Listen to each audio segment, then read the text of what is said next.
What if the fall of a civilization isn't always slow, but instant?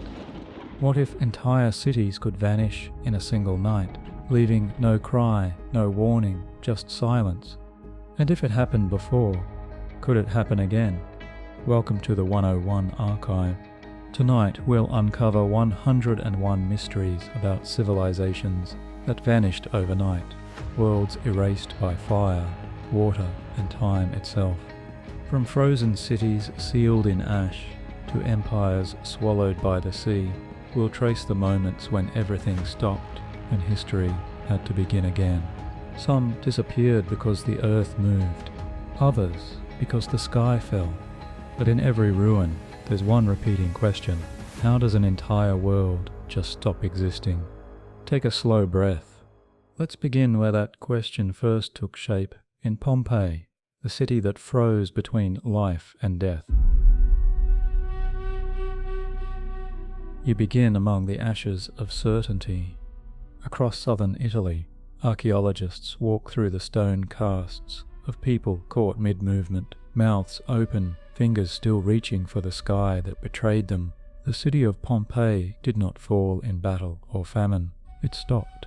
In 79 CE, Mount Vesuvius erupted with such speed that temperatures above 300 Tel sealed entire families where they stood. For centuries, the city slept beneath volcanic tuff, perfectly preserved, an accidental time capsule showing that collapse can arrive in the span of a single breath. When excavations began in the 18th century, the discovery of loaves still in ovens and dogs still chained changed history's sense of time. Civilizations do not always fade, they can freeze. Yet this pattern of sudden silence had a precedent. Long before Pompeii, the Aegean island of Thera, modern Santorini, was obliterated by one of the largest eruptions in human record. The city of Akrotiri, buried centuries earlier, reveals murals of dolphins and saffron gatherers, scenes of prosperity unaware of the doom beneath their feet. When the volcano exploded around 1600 BCE, its ash reached as far as Anatolia and Egypt. Historians connect this cataclysm to the decline of the Minoans, whose fleets once dominated the eastern Mediterranean. What remains is a ghostly network of staircases leading nowhere, and vessels still waiting to sail. The same Aegean that nurtured the myth of Atlantis first learned it from its own wound. If that were the end of the story, collapse would seem merely volcanic, a punishment from Earth to hubris. But in northern Mesopotamia, the pattern repeats without fire. Excavations at Tel Lolan in Syria reveal a thriving city that suddenly emptied around 2200 BCE. The evidence speaks not of invasion, but of dust. A layer of wind-blown sediment marks centuries of drought. Cuneiform tablets cease mid-sentence. Across hundreds of kilometers, irrigation canals dried, and the people of Akkad, the world's first empire, fled toward the rivers that no longer flowed. Climate, not conquest, ended their dominion. Scholars studying that period found traces of an even wider event, a mysterious cooling known as the dust veil, a climate anomaly visible in Greenland ice cores and Chinese stalagmites. Some propose that a massive volcanic eruption or meteor impact dimmed sunlight for years, collapsing harvests from Egypt to China. The Akkadian Empire disintegrated within decades, its grand temples left to the sand. Others dispute the mechanism, but not the outcome. The world's earliest example of a global system's failure. The silence of Akkad, like that of Pompeii and Thera, was instantaneous on a civilizational scale. Across these ruins, a pattern emerges. A single violent hour, a single lost season can rewrite centuries. At Pompeii, the evidence is personal. Rings on fingers, graffiti half-finished. At Akrotiri, it is cultural, an entire language without a survivor. At Tel Lolan, it is ecological, fields turned to dust. And behind them all lies a reminder, too uncomfortable for progress to admit. Continuity is an illusion created by the survivors. Modern volcanologists have mapped Vesuvius's magma chambers. Climatologists reconstruct the Akkadian drought from oxygen isotopes. Yet what unsettles is not what we now know, but what the victims did not. To them, the eruption, the ash, the sky turning copper were signs from gods they trusted. The collapse was invisible until it was irreversible. When scientists examined the human molds of Pompeii, they found that many died not from suffocation, but from thermal shock. Their organs flash vaporized before the ash even settled. The lesson is brutal. Collapse is not a slow decay, but an instant threshold, a line you cross without realizing it, and it does not always require a mountain. The same atmospheric pulse that ended Akkad left scars in tree rings as far away as Ireland, synchronizing distant civilizations through failure. In Santorini's harbour, divers still retrieve fragments of frescoes bright as the day they were painted. Each discovery feels almost intrusive, as if unsealing a paused world. The plaster records footprints of children running, rooms swept clean moments before burial. In Tel Leilan, the final layer of habitation shows abandoned granaries filled with rodent nests, life continuing, but not human life. These details turn archaeology into biography. We read the last heartbeat of each society. And yet, for every city preserved by chance, how many vanished without witnesses? Ash can protect, sand can erase. The first known urban silence in history may not even be Akkad, but an older one still buried beneath layers of forgotten climate. What archaeologists call termination layers appear worldwide around 2200 BCE, like synchronized heart failure. The mechanism remains debated, the simultaneity undeniable. If you listen closely, the timeline itself seems to whisper. Volcanoes, droughts, impacts. Each erases the written word and resets the count. Civilizations believe they begin at zero, but beneath their foundations lie the remnants of others that thought the same. The streets of Pompeii became vineyards. The ashes of Thera fertilized new islands. The deserts of Syria concealed empires until satellites rediscovered them. Collapse is not an ending, only a geological form of memory. And this is only the first silence. Because if ice and fire can erase the known world, what else could erase the unknown one that came before? The next clue lies not in ashes or dust, but beneath the ice itself, traces of cultures older than history, sealed in permafrost, waiting to thaw and speak again. The story of disappearance now moves north, where silence is not made of ash, but of ice. In Greenland, scientists once drilled deep into permafrost, expecting only ancient pollen. Instead, they extracted fragments of human DNA from a vanished people no one remembered. Those genes belonged to the Saka culture, hunters who lived there 4,000 years ago, centuries before the Inuit. They left no descendants, no myths, only tools sealed inside frozen soil. Their existence was confirmed not by ruins, but by molecules, the ghost of a civilization resurrected through genetics. It is the purest kind of archaeological irony, a society found not by what it built, but by what it became when forgotten. Follow the same cold wind across the North Sea, and the seabed begins to rise like drowned hills. Between Britain and Denmark stretches Doggerland, once a vast plain of rivers and forests where reindeer and humans roamed. Around 8000 BCE, melting glaciers lifted the sea until one morning the tide never went back.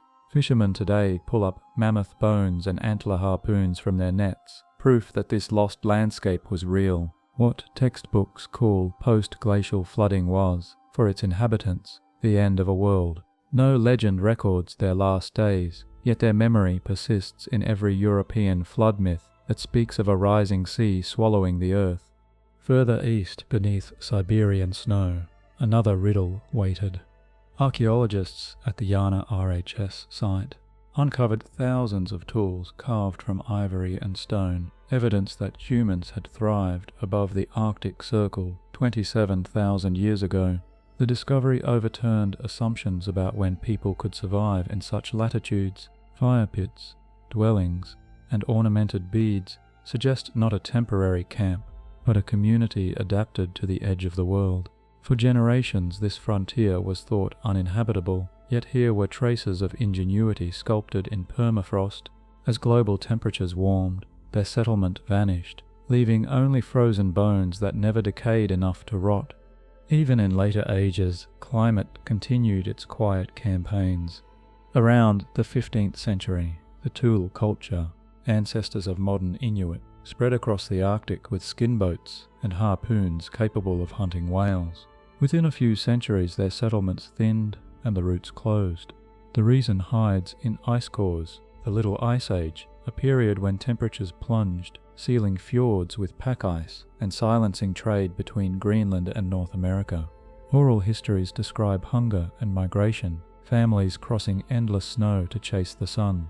What looks like adaptation in archaeology, smaller dwellings, new tools, is also evidence of retreat. The Arctic does not forgive stability, it rewards motion. The tool survived only by becoming someone else. Then there is the map that should not exist, drawn in 1513 by an Ottoman admiral named Piri Reis. It shows the known coasts of Africa and South America, but also, puzzlingly, the outline of Antarctica beneath its ice. Some argue it merely stitched together earlier charts. Others insist it hints at lost exploration during a warm epoch when the continent was ice-free. Modern geology dates Antarctica's last open shores to millions of years ago, making such precision impossible. Yet the debate endures, a reminder that even cartography can become archaeology. Whether coincidence or inherited knowledge, the map captures a truth larger than its era. Humanity remembers places it has never seen. Thread these clues together, and a strange pattern emerges. Civilization, it seems, is not bound to warmth. It survives even where light abandons the sky. The Sakak hunted under green auroras. Doggerland farmers watched the North Sea rise day after day, each season taking another meadow. The Yana dwellers lit fires in temperatures that would shatter steel. The Thule chased whales through labyrinths of moving ice. Each adapted until adaptation itself became impossible. Then they disappeared, not through warfare, but through the slow arithmetic of climate. What unites them is silence. Frozen soil mutes decay, preserving evidence too well, while erasing the voices that could interpret it. When researchers extracted Sakak DNA, they found it unrelated to modern Inuit or Native Americans, an entire lineage cut off. The ice had not just buried artifacts, it had buried ancestry in the sediment cores of Greenland. Volcanic ash layers serve as timestamps of eruptions known and unknown, synchronizing global catastrophe with local extinction. The past literally lies in cross-section beneath a drill. Doggerland tells the same story through absence. There are no chronicles, only sonar scans showing riverbeds now filled with silt. Yet even that void alters history. It proves that the first Europeans witnessed their continent shrink in real time, the sea erasing their memory faster than they could move inland. Some archaeologists call this the first climate refugee crisis. Others prefer not to assign modern language to prehistory, but the pattern repeats too perfectly to ignore. The Yana tools add another dimension. They show that humanity's frontiers are temporary illusions. What was once uninhabitable becomes home until the environment reclaims it. Beneath permafrost, beads carved from mammoth tusks still gleam as if newly made. Their makers could not have known that one day satellites would orbit over their abandoned fires. When climate warmed and glaciers retreated, their descendants moved south, merging into myths that no one could prove until DNA spoke again. As for the Thule, the Arctic's final empire, their decline is written not in texts but in isotope ratios of whale bones. Reduced hunting radii, thinner ice, fewer caribou, all translate into hunger recorded at the molecular level. And yet they adapted again, becoming the Inuit, who now face a second warming world. The cycle closes. The same climate that once froze them out now melts the ground beneath their houses. History here is not linear, it oscillates. The Piri race map, whatever its origin, captures this oscillation in ink, even if it was compiled from medieval sources. Those sources may themselves trace back to travellers who saw coastlines later buried by ice. In that sense, the map is not proof of a lost continent, but a memory of shifting seas, a ghost record of Earth's own breathing. Scientists analysing the parchment found pigments consistent with 16th century Istanbul, yet the accuracy of certain longitudes suggests observation older than Columbus. A mistake, perhaps, or evidence that knowledge, like land, can submerge and resurface centuries later. When all these fragments are read together, they form a quiet revelation. Civilizations do not simply collapse in heat and drought, they also dissolve in cold and forgetting. The planet keeps its own archives, written in ice, in sediment, in the genomes of vanished peoples. Each time it melts, another library opens. And maybe that is the deeper lesson hidden under the permafrost, the idea that erasure and preservation are the same act. The ice that kills a culture can also keep it intact for archaeologists to find. The sea that drowns a valley can store its forests whole.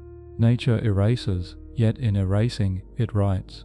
As the ice cores record those millennia of breathing, one pattern echoes louder.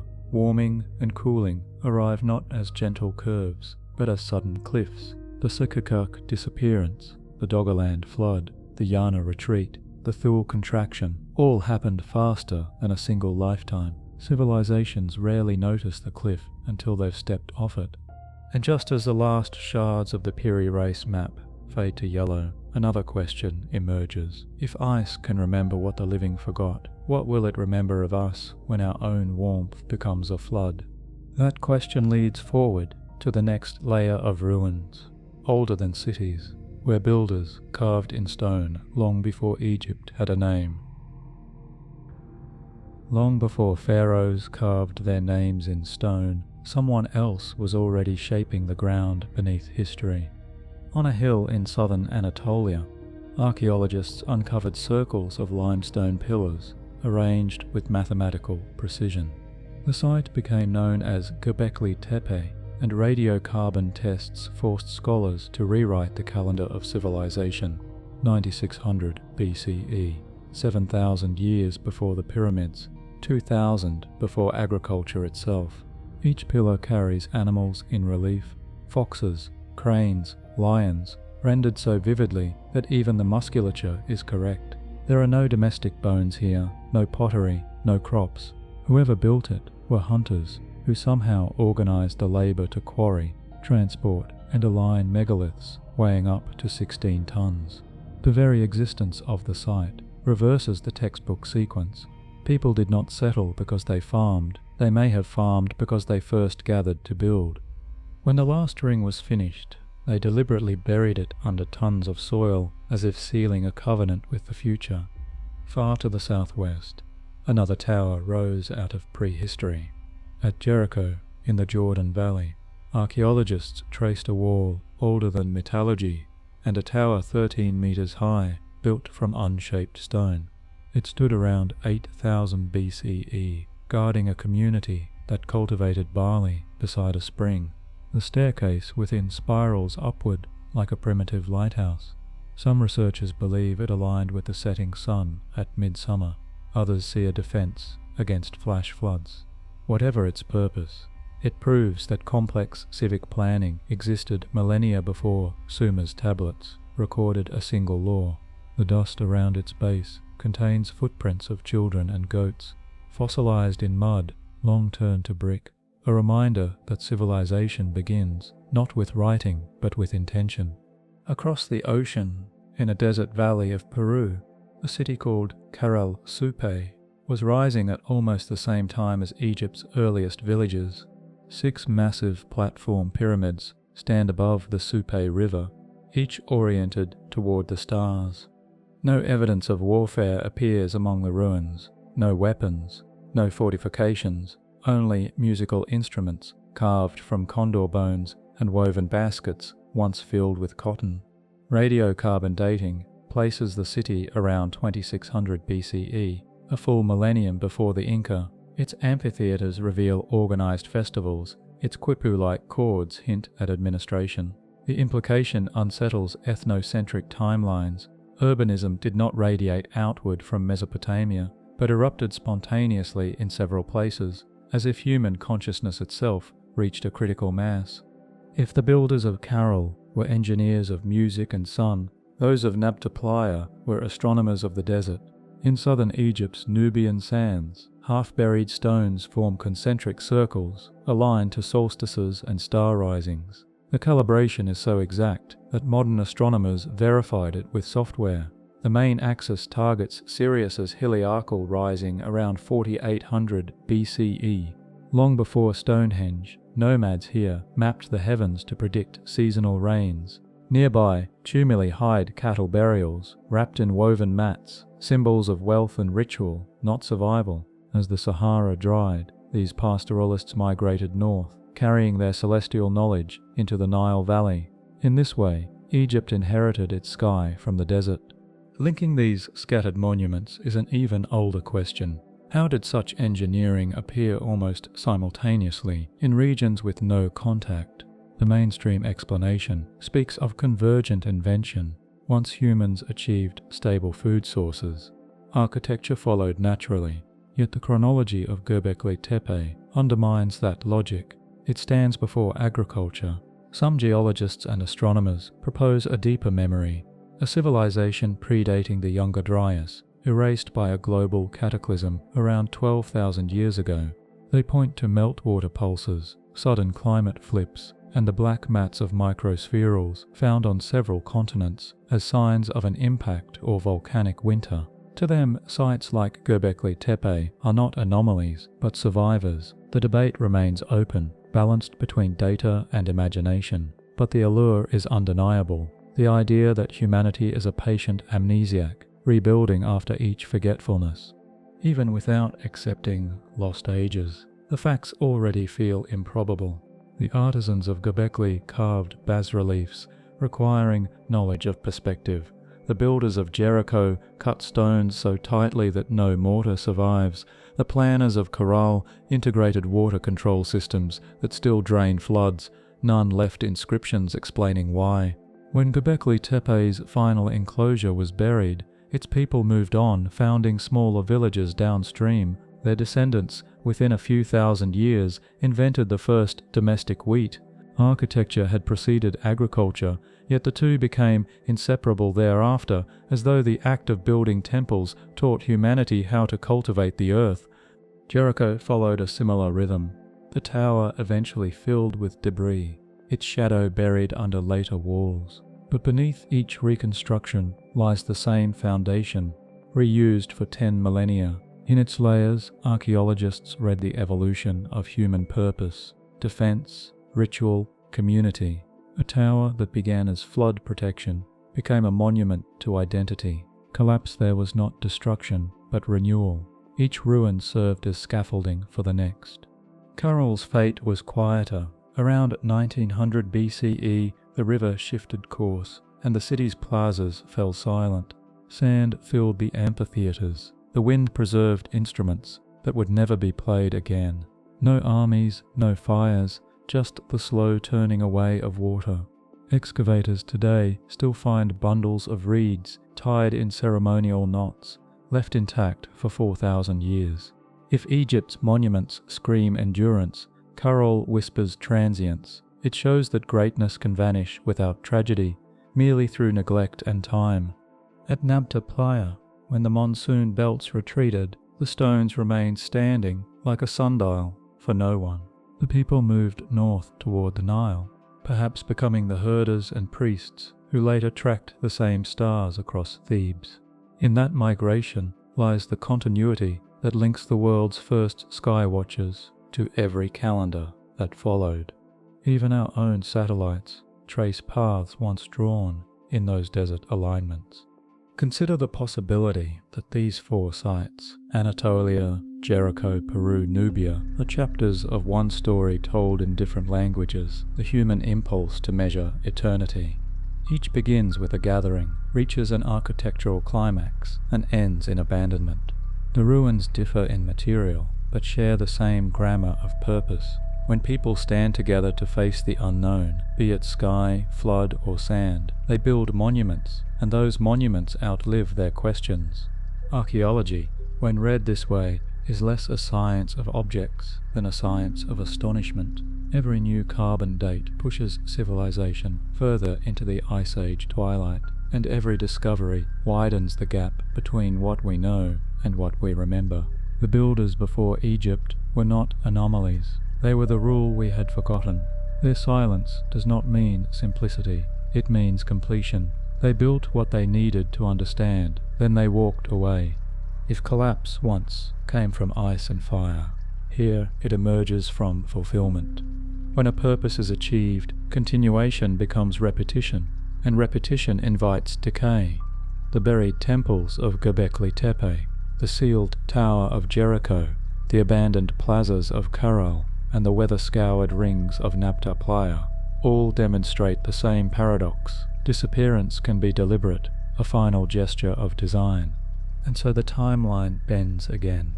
Civilization did not begin in Egypt. Egypt inherited civilization's ruins.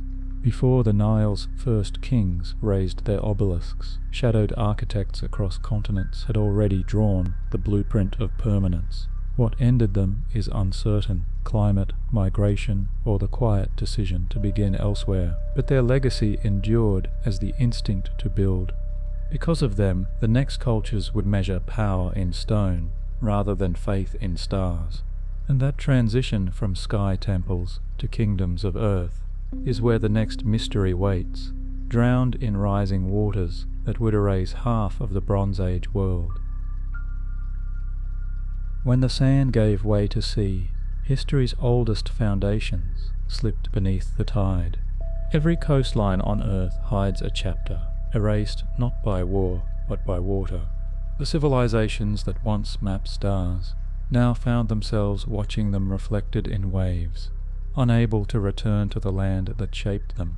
Off the mouth of the Nile, divers once followed rumors of a city mentioned in a few faint lines by Herodotus. For centuries scholars doubted it ever existed.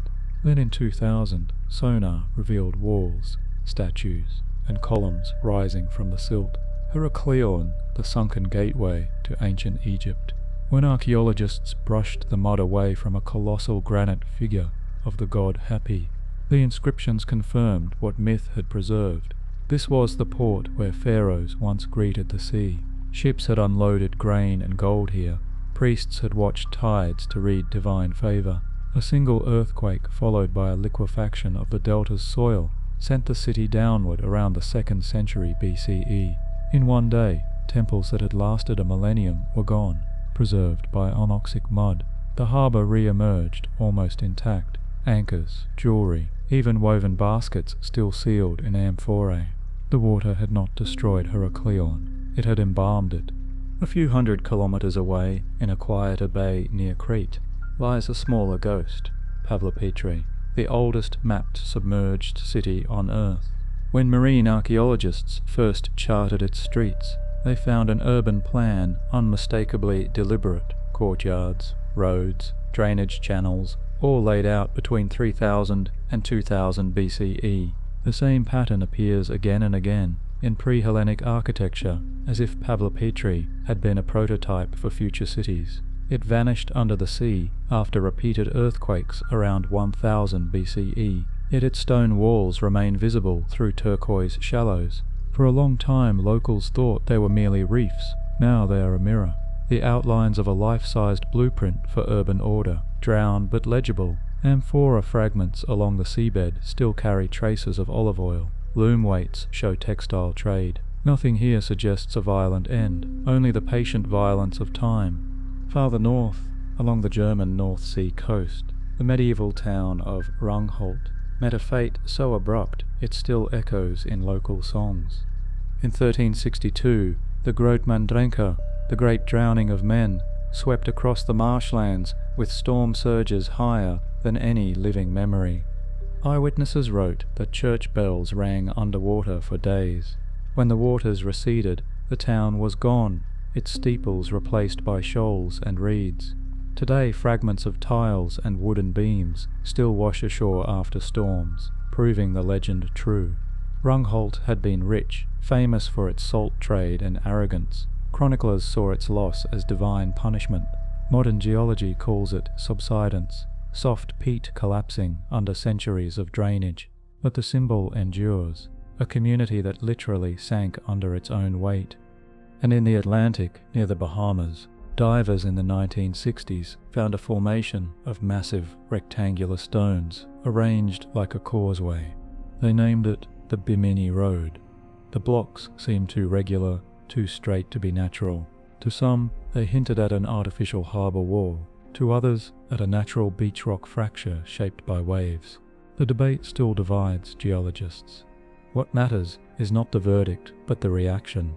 For the first time in modern history, serious scientists and dreamers shared a single emotion, wonder at how much of humanity's past might still be underwater.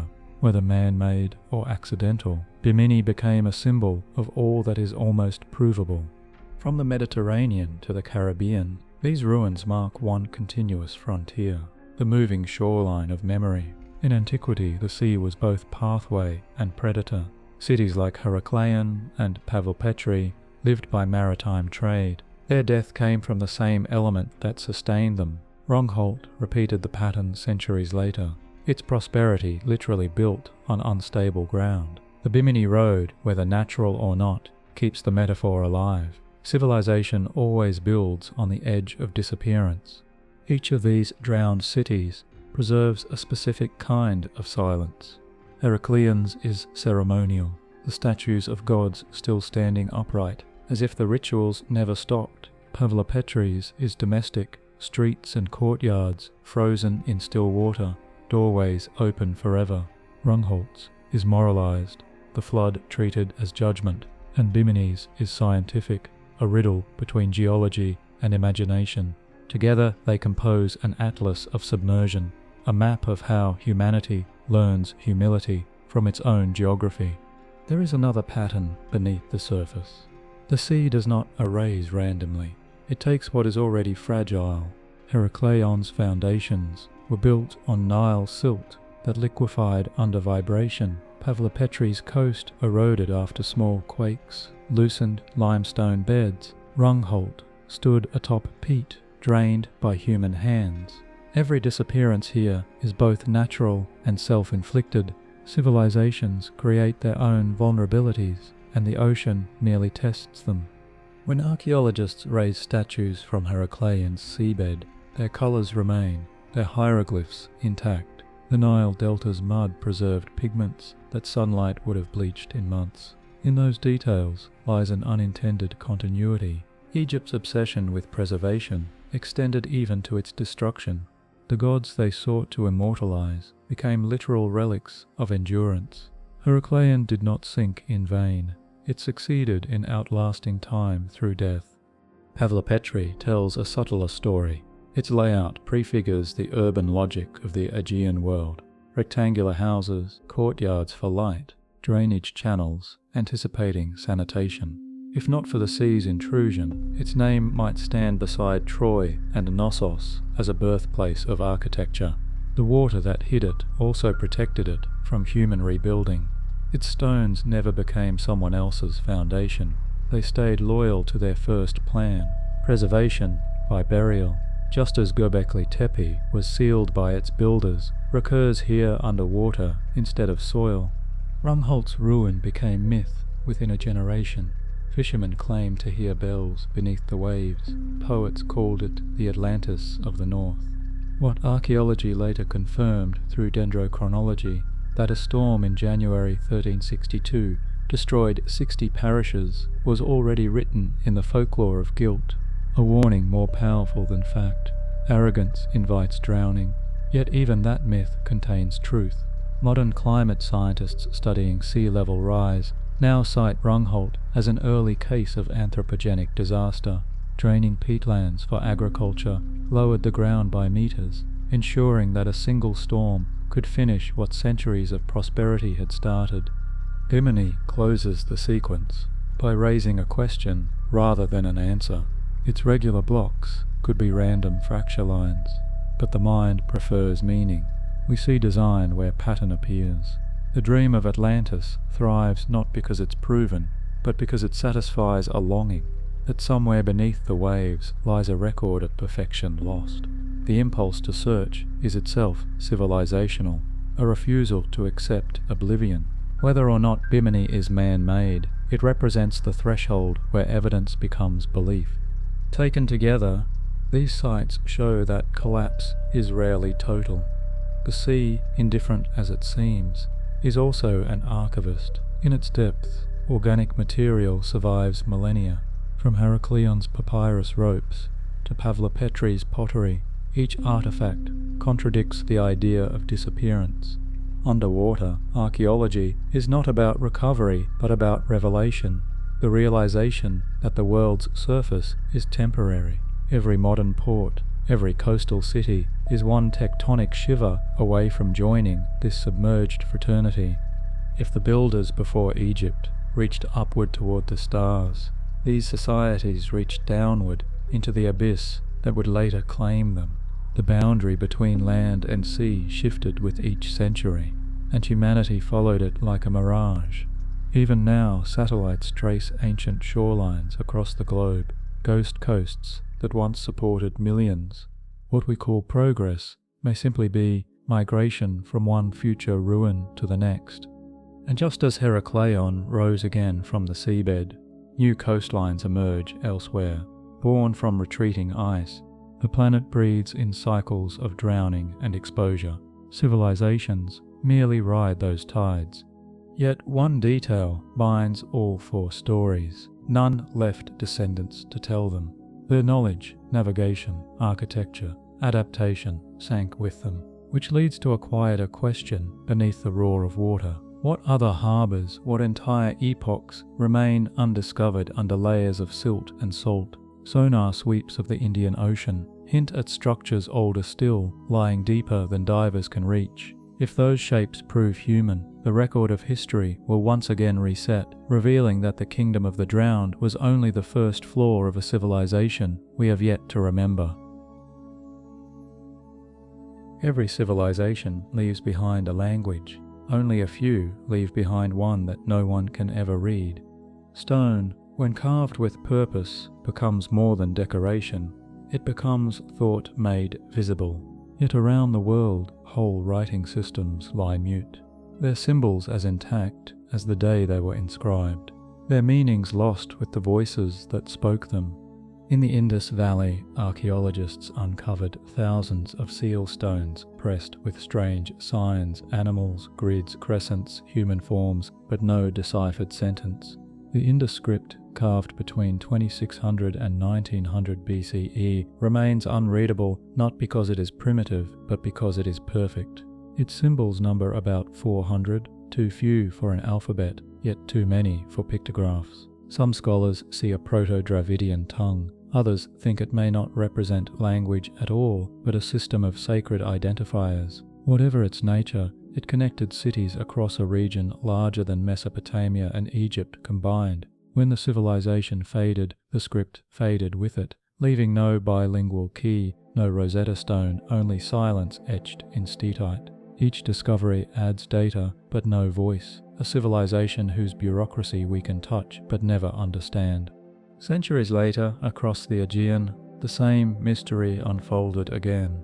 On the island of Crete, tablets of baked clay bear looping signs, known as Linear A. They date to the Minoan age, roughly 1800 BCE, and they record something lists of goods, hymns, prayers, but no one can read them. The later script of Linear B, used by Mycenaeans, turned out to be early Greek. When it was cracked, scholars thought Linear A would follow. It didn't. The two share structure but not meaning. The Minoan language stands alone, unrooted in any family tree. Some suggest it hides an Anatolian dialect.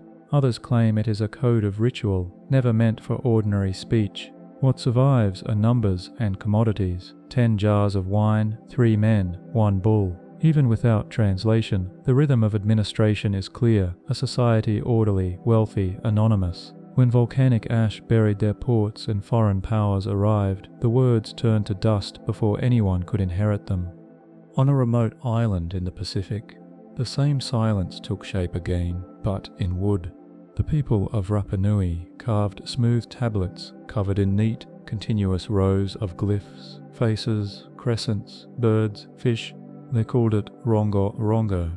And when the missionaries arrived in the 19th century, they burned most of it, thinking it pagan. Fewer than 30 boards survive, none complete.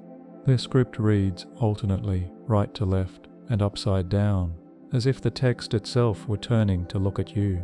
No one alive could still interpret it. Epidemics had killed nearly every literate elder before scholars arrived. Linguists suspect it may be the only independent invention of writing in the Pacific.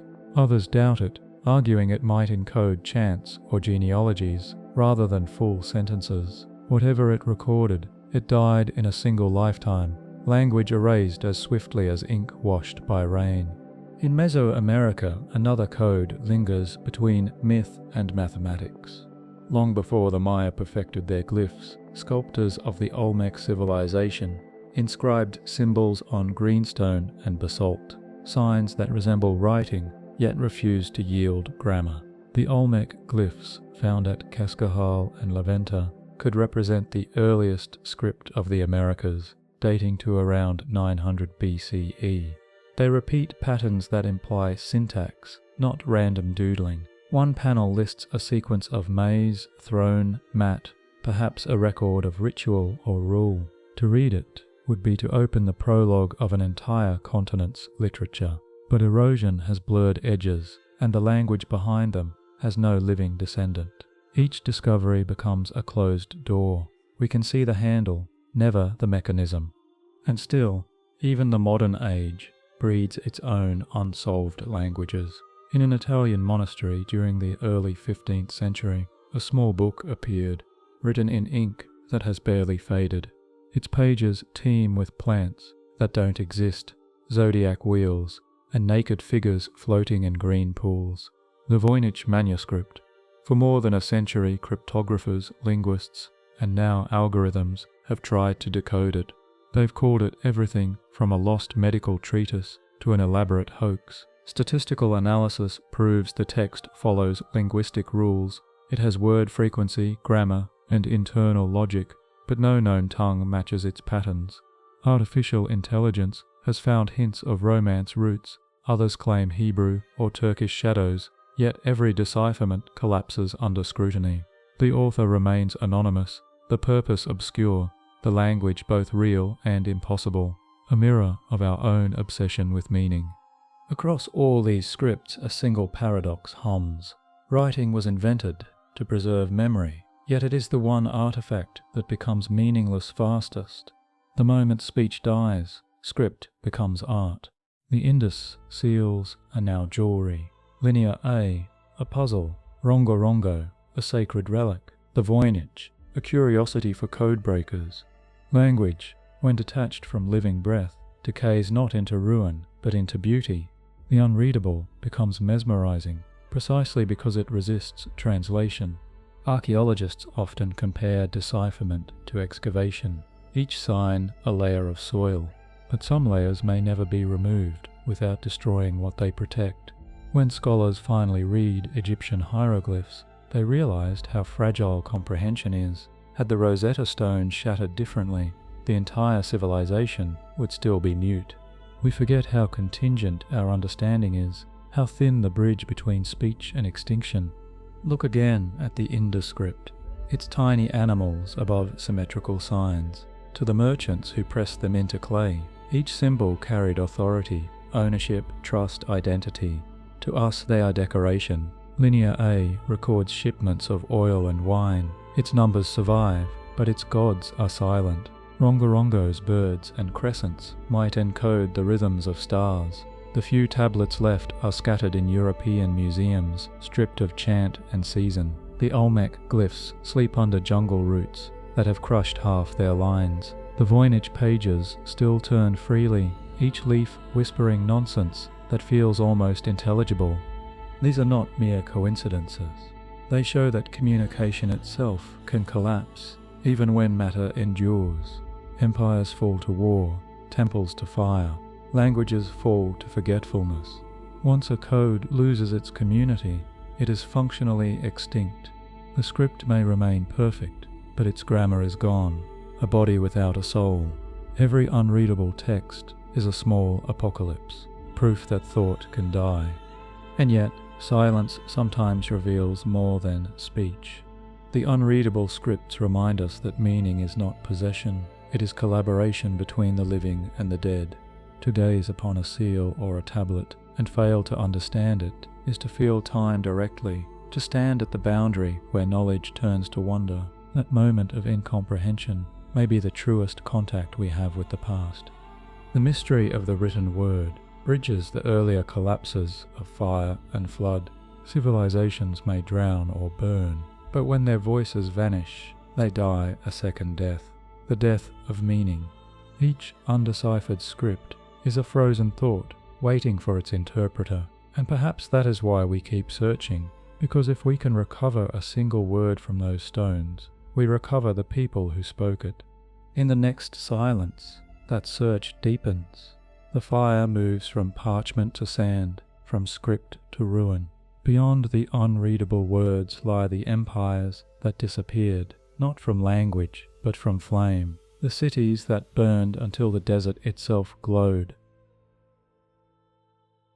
After the last unreadable words faded from stone, the desert became the new library of loss. Here the silence is not cold or drowned, it burns. Empires rose along caravan routes that stitched Arabia, Mesopotamia, and Syria together, their wealth measured in incense and copper, their fall marked by flame. In these wastes, the air itself still smells of what once burned. For centuries, travelers spoke of a city that shimmered and vanished at the horizon, the Atlantis of the sands.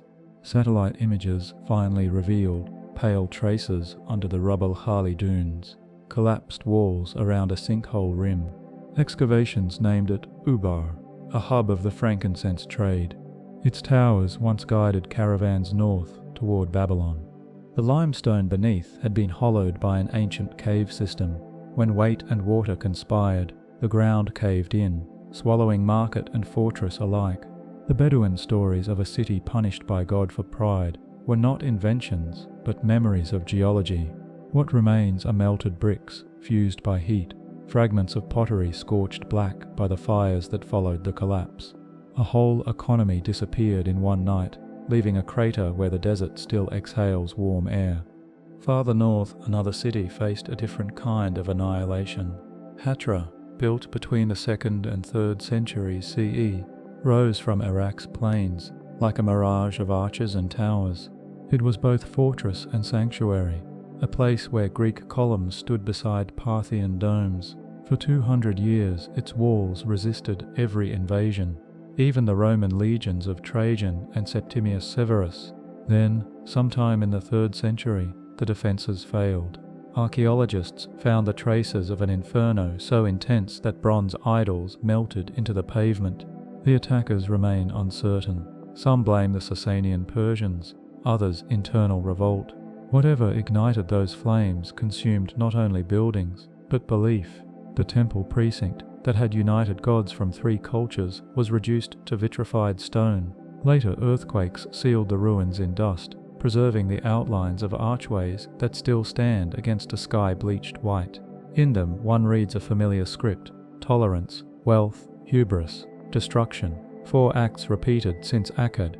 Follow the Euphrates upstream, and the story rewinds 2,000 years. There, the city of Mari once controlled river trade between Sumer and Syria. Its palace covered more than 6 hectares, the walls painted with blue and red frexos of processions and rituals. In 1759 BCE, that palace burned so completely that the clay tablets inside fired themselves into immortality. When the French archaeologist André Parrot uncovered them in the 1930s, he found 20,000 letters, records of treaties, omens, even gossip from distant kings. The destruction that ended Mari preserved its voice. Flames had turned parchment to smoke, but hardened words into stone. The last royal correspondence stops mid-sentence. The enemy is at the gate, and then nothing. The next layer is ash. Historians credit Hammurabi of Babylon with the conquest, but the precision of the fire suggests deliberate erasure, an empire editing its rivals out of memory. The neighbouring kingdom of Khotna, once rival to Mari, met a fate no less final. Beneath its ruined citadel near modern Homs, excavators found a sealed royal tomb, untouched since the mid-2nd millennium BCE. Inside lay gold, lapis, and cedar coffins, all undisturbed, as if the living had fled before looting.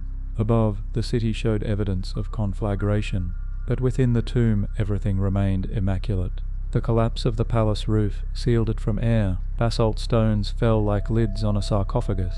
To archaeologists, it seemed as though the kings had been entombed twice, once in ritual, again in catastrophe. The heat marks around doorways indicate that fire rolled through corridors rich with oil and textiles, likely ignited during siege. No inscription names the enemy. The desert around Khotna has none of the lava or ash that could explain such temperatures. Human fury, not nature, lit that night. Southwest of there lies Ebla, a city already ancient when Khotna ruled. Its archive of 17,000 clay tablets describes diplomacy, trade, and theology from 2400 BCE, the first record of a cosmopolitan world. Then, abruptly, the writing stops. Excavations show a layer of brick fused by heat. Charred beams rest atop unbroken pottery, the signature of a sudden assault. Historians debate whether Sargon of Akkad or his grandson Naram Sin delivered the blow. The texts themselves foreshadow it, letters pleading for grain, for troops, for mercy. After the fire, Ebla's language vanished altogether. Its unique Semitic dialect was never spoken again. Centuries later, the same hill would be rebuilt by strangers who did not even know a city slept beneath their feet. Taken together, these 5 sites reveal fire as both destroyer and historian. In Mari and Ebla, heat transformed fragile clay into immortal archives. In Hatra and Khotna, it left only glassy ruin. In Ubar, it mixed with sand to erase architecture entirely. Every flame behaves differently, but the pattern remains. Civilization invents permanence and finds it only through combustion. The geography of these collapses forms a corridor, the incense road, stretching from Oman to the Mediterranean. It carried spices, gold, ideas, and prophecy. Along it rose cities that balanced between oasis and desolation, each a flare of human will. Their wealth depended on trade, their survival on the next caravan. When routes shifted, temples emptied. When rivers changed, fires followed. Desert empires burn not from invasion alone, but from isolation. The further they stretch supply lines, the more a single drought becomes fatal. Under the microscope, grains of sand from Mari still contain blackened cellulose, the ghost of wood that fueled its final pyres. Chemical analysis shows resin from Lebanon, cedar, imported to perfume the smoke. Even destruction carried trade signatures. Ebla's ash holds traces of copper and sulfur, consistent with weapons melted during the blaze. Khotna's tomb floor is littered with droplets of gold fused to quartz, a treasure turned to slag. Archaeology reads these like punctuation marks at the end of chapters, the semicolon of flame, the full stop of collapse. Yet fire also clarifies. The archives of Mari and Ebla, once decoded, revealed networks of correspondence stretching from Anatolia to Iran. They proved that Bronze Age diplomacy was global, long before the term existed. Without those infernos, history would have forgotten its first letters. Destruction, paradoxically, preserved continuity. Still, the most haunting relics are the unburned ones, the rooms that the flames missed. In Khotna's tomb, the air trapped since the 14th century BCE smelled faintly of resin when first opened.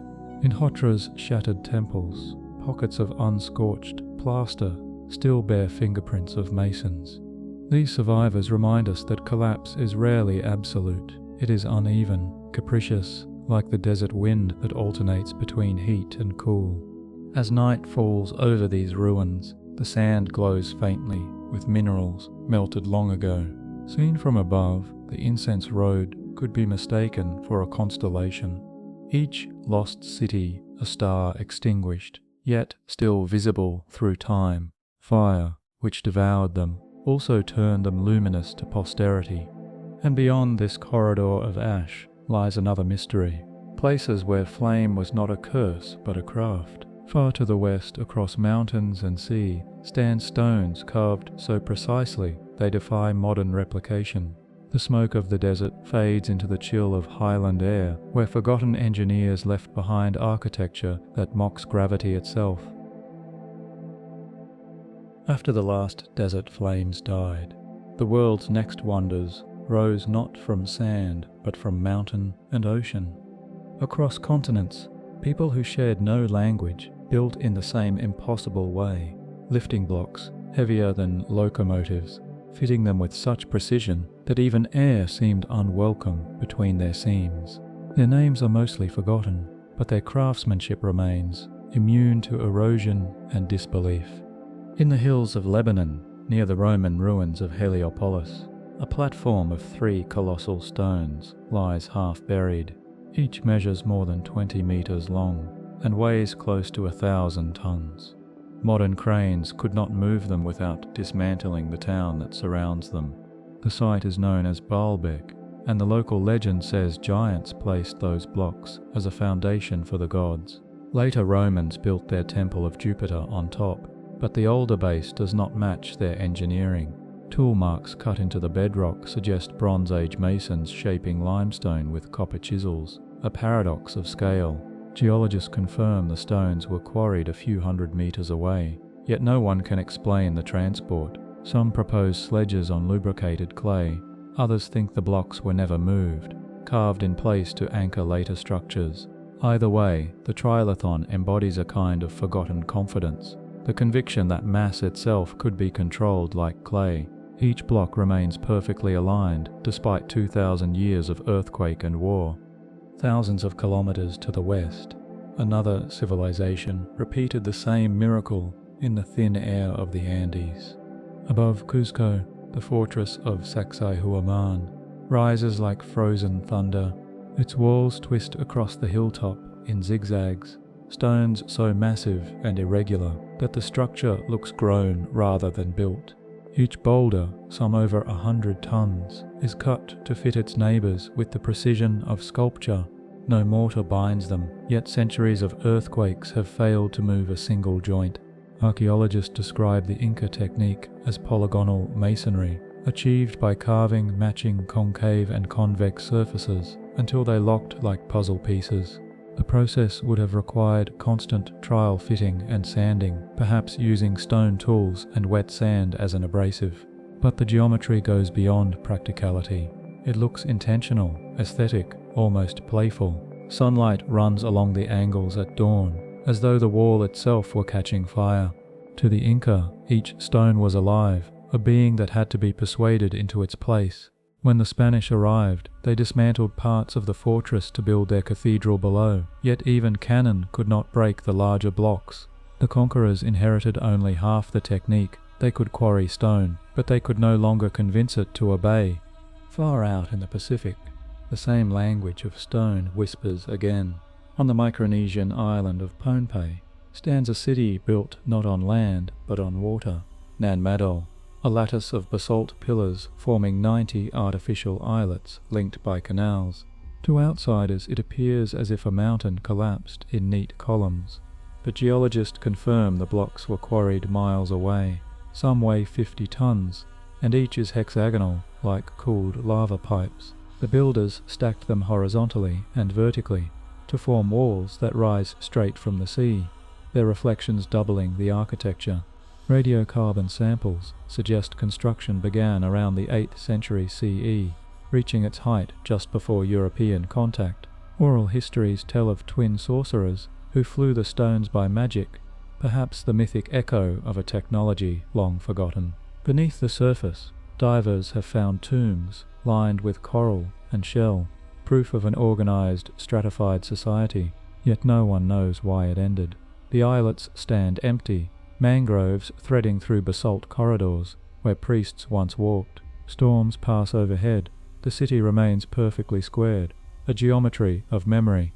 Back across the ocean, in Bolivia's Altiplano, another masterpiece of alignment waits at 4,000 meters above sea level. The ruins of Pumapunku form part of the Tiwanaku complex, a civilization that flourished between the 5th and 10th centuries CE. Here, andesite blocks lie scattered as if an invisible blast had tossed them. Many have right angles so sharp they could slice paper, drill holes that pierce perfectly through hard stone, and interlocking shapes reminiscent of machine parts. To some they prove the existence of ancient precision tools. To others they are simply the result of meticulous hand carving with bronze implements and abrasives. Whatever the method, the craftsmanship defies assumption. Each H-shaped block fits another like a child's toy, forming modular walls. The layout aligns with solstice sunrise, suggesting that architecture and astronomy shared a single grammar. When Spanish chroniclers first saw the site, they believed giants had built it before the flood. Modern archaeologists date its collapse to a period of drought and social fragmentation, but the stonework itself remains unweathered, as though the builders finished yesterday. Seen together, Baalbek, Sacsayhuaman, Nanmadol, and Pumapunku tell the same story in different dialects. Each civilization reached a moment when engineering transcended function and entered myth. They measured success not by size alone, but by endurance, by whether their stones could outlive them. And they did. These are not ruins of failure, but of completion. The buildings achieved permanence, even as the societies around them dissolved. The techniques differ, yet the mindset feels identical. The Baalbek quarrymen carved stone as if shaping light. The Inca masons bent rock like clay. The islanders of Nanmadol arranged basalt columns to imitate reef and tide. The Tiwanaku engineers treated architecture as a calendar. None of these feats required lost lasers or alien tools, only patience, mathematics, and a worldview that saw matter as alive. That worldview, once gone, proved harder to rebuild than any wall. Archaeology shows that after each of these cultures collapsed, their successors could no longer match the same precision. The Romans at Baalbek built grander temples, but left the base untouched. The Spanish built churches atop Inca foundations that still outlast them. Later Micronesians never reconstructed Nanmadol. They fished among its ruins. At Tiwanaku, new settlers reused the carved blocks to build houses, unaware that they were rearranging a calendar of the sun. Progress, it seems, does not always move forward. It forgets. Even nature respects these stones. Earthquakes have leveled empires around Baalbek. Its trilithon remains solid. The Andean fault lines that shattered colonial Cuzco left Sacsayhuaman standing. Typhoons flood Nanmadol's canals, but cannot tilt its columns. At Pumapunku, frost and wind erode everything except the polished faces of the blocks themselves. It is as if the builders understood stresses invisible to modern eyes. Their science was empirical, their laboratory the earth. Walking through any of these places, you feel the same quiet, no decoration, no inscription explaining purpose. The design speaks through proportion. Each structure captures equilibrium, the point where human will meets gravity and neither wins. Perhaps that was the secret long lost. Not a machine or formula, but a philosophy of weight, the intuition that permanence requires harmony rather than conquest. The forgotten engineers did not leave texts, but they left evidence enough for reflection. Their endurance warns that greatness without record eventually becomes mystery, and mystery invites myth. So myths grow like vines around these ruins. Giants at Baalbek, sun priests in the Andes, flying magicians in Micronesia, gods in Bolivia. Each legend tries to explain an intelligence too quiet to boast. The real miracle may not be how they built, but why they stopped. For all their mastery of stone, None learned to preserve themselves. And still their geometry endures beneath our feet and in our equations. The same trigonometry guides satellites and skyscrapers. Every bridge span and launch pad repeats their experiment against gravity. We call it engineering, but it is the same ancient negotiation with the planet's pull. When the day's light fades across these ruins, shadows fall perfectly between the stones, as if obeying instructions set thousands of years ago. Night comes, and the structures disappear into the landscape, becoming part of the mountain, the ocean, the plain. They never truly vanish. They simply wait for another civilization to notice that the earth itself has memory. And beyond those mountains and islands, another silence gathers, the places where trade once thrived, where ships and caravans met, and where entire economies flickered out without battle or fire. From the stillness of stone, the journey turns to the stillness of markets, to the roots that connected worlds until one day they simply stopped. Civilizations breathe through exchange. When the flow of goods slows, so does thought, belief, and language. The ancient engineers built monuments to endure earthquakes, but what they could never anchor was commerce, the invisible tide that linked continents together. Where that tide withdrew, entire worlds turned to dust. In the haze of the Persian Gulf, an island kingdom once shimmered with copper and frankincense. Its name appears again and again on Sumerian tablets, Dilmun. Merchants called it the land of the living, a place where ships from the Indus met caravans from Mesopotamia. Here, the earliest accountants stamped clay seals showing bearded traders and flowing rivers. Archaeologists on modern Bahrain have uncovered vast burial mounds, each filled with imported pottery and lapis from Afghanistan. Dilmun's wealth came from position halfway between worlds, but by 1600 BCE, its ports were silent. Sediment cores show a sudden drop in water tables. The artesian springs that made it fertile turned brackish. As trade routes shifted north to new harbours, the kingdom evaporated into myth. Later poets would place paradise itself at the mouth of the rivers, never realizing that their Eden had once been a port city drowned in salt. South along the Red Sea coast, Egyptian scribes dreamed of another source of marvels, Punt, the land of gold, ebony and incense. Expeditions under Queen Hatshepsut sail there around 1500 BCE, bringing back myrrh trees and exotic animals. Reliefs at Deir el-Bahari still show its bearded chiefs greeting the Egyptians on stilted houses beside domed huts. Yet Punt's location remains unconfirmed. Some place it in Somalia, others in Eritrea or Yemen. Archaeological clues scatter like breadcrumbs. African spices in Theban tombs, Red Sea shells in Nubian graves. Wherever it lay, it thrived on exchange between Africa and the Nile. Then the winds changed. A long desiccation closed harbours. Political fragmentation inland cut the caravan lines. By the time later dynasties looked south again, Punt had become a legend, a synonym for unreachable abundance. Its disappearance shows how geography can shift faster than memory, the wind itself erasing a nation. Far inland, sandstone cliffs hide the ghost capital of another vanished economy, carved directly into the rose-coloured rock. Petra was the masterpiece of the Nabatean traders. From here they controlled the incense road linking Arabia to the Mediterranean. Their engineers tunneled aqueducts through stone, storing every drop of desert rain. For centuries caravans arrived heavy with spices and silk, and the city glowed at night with oil lamps cut into canyon walls.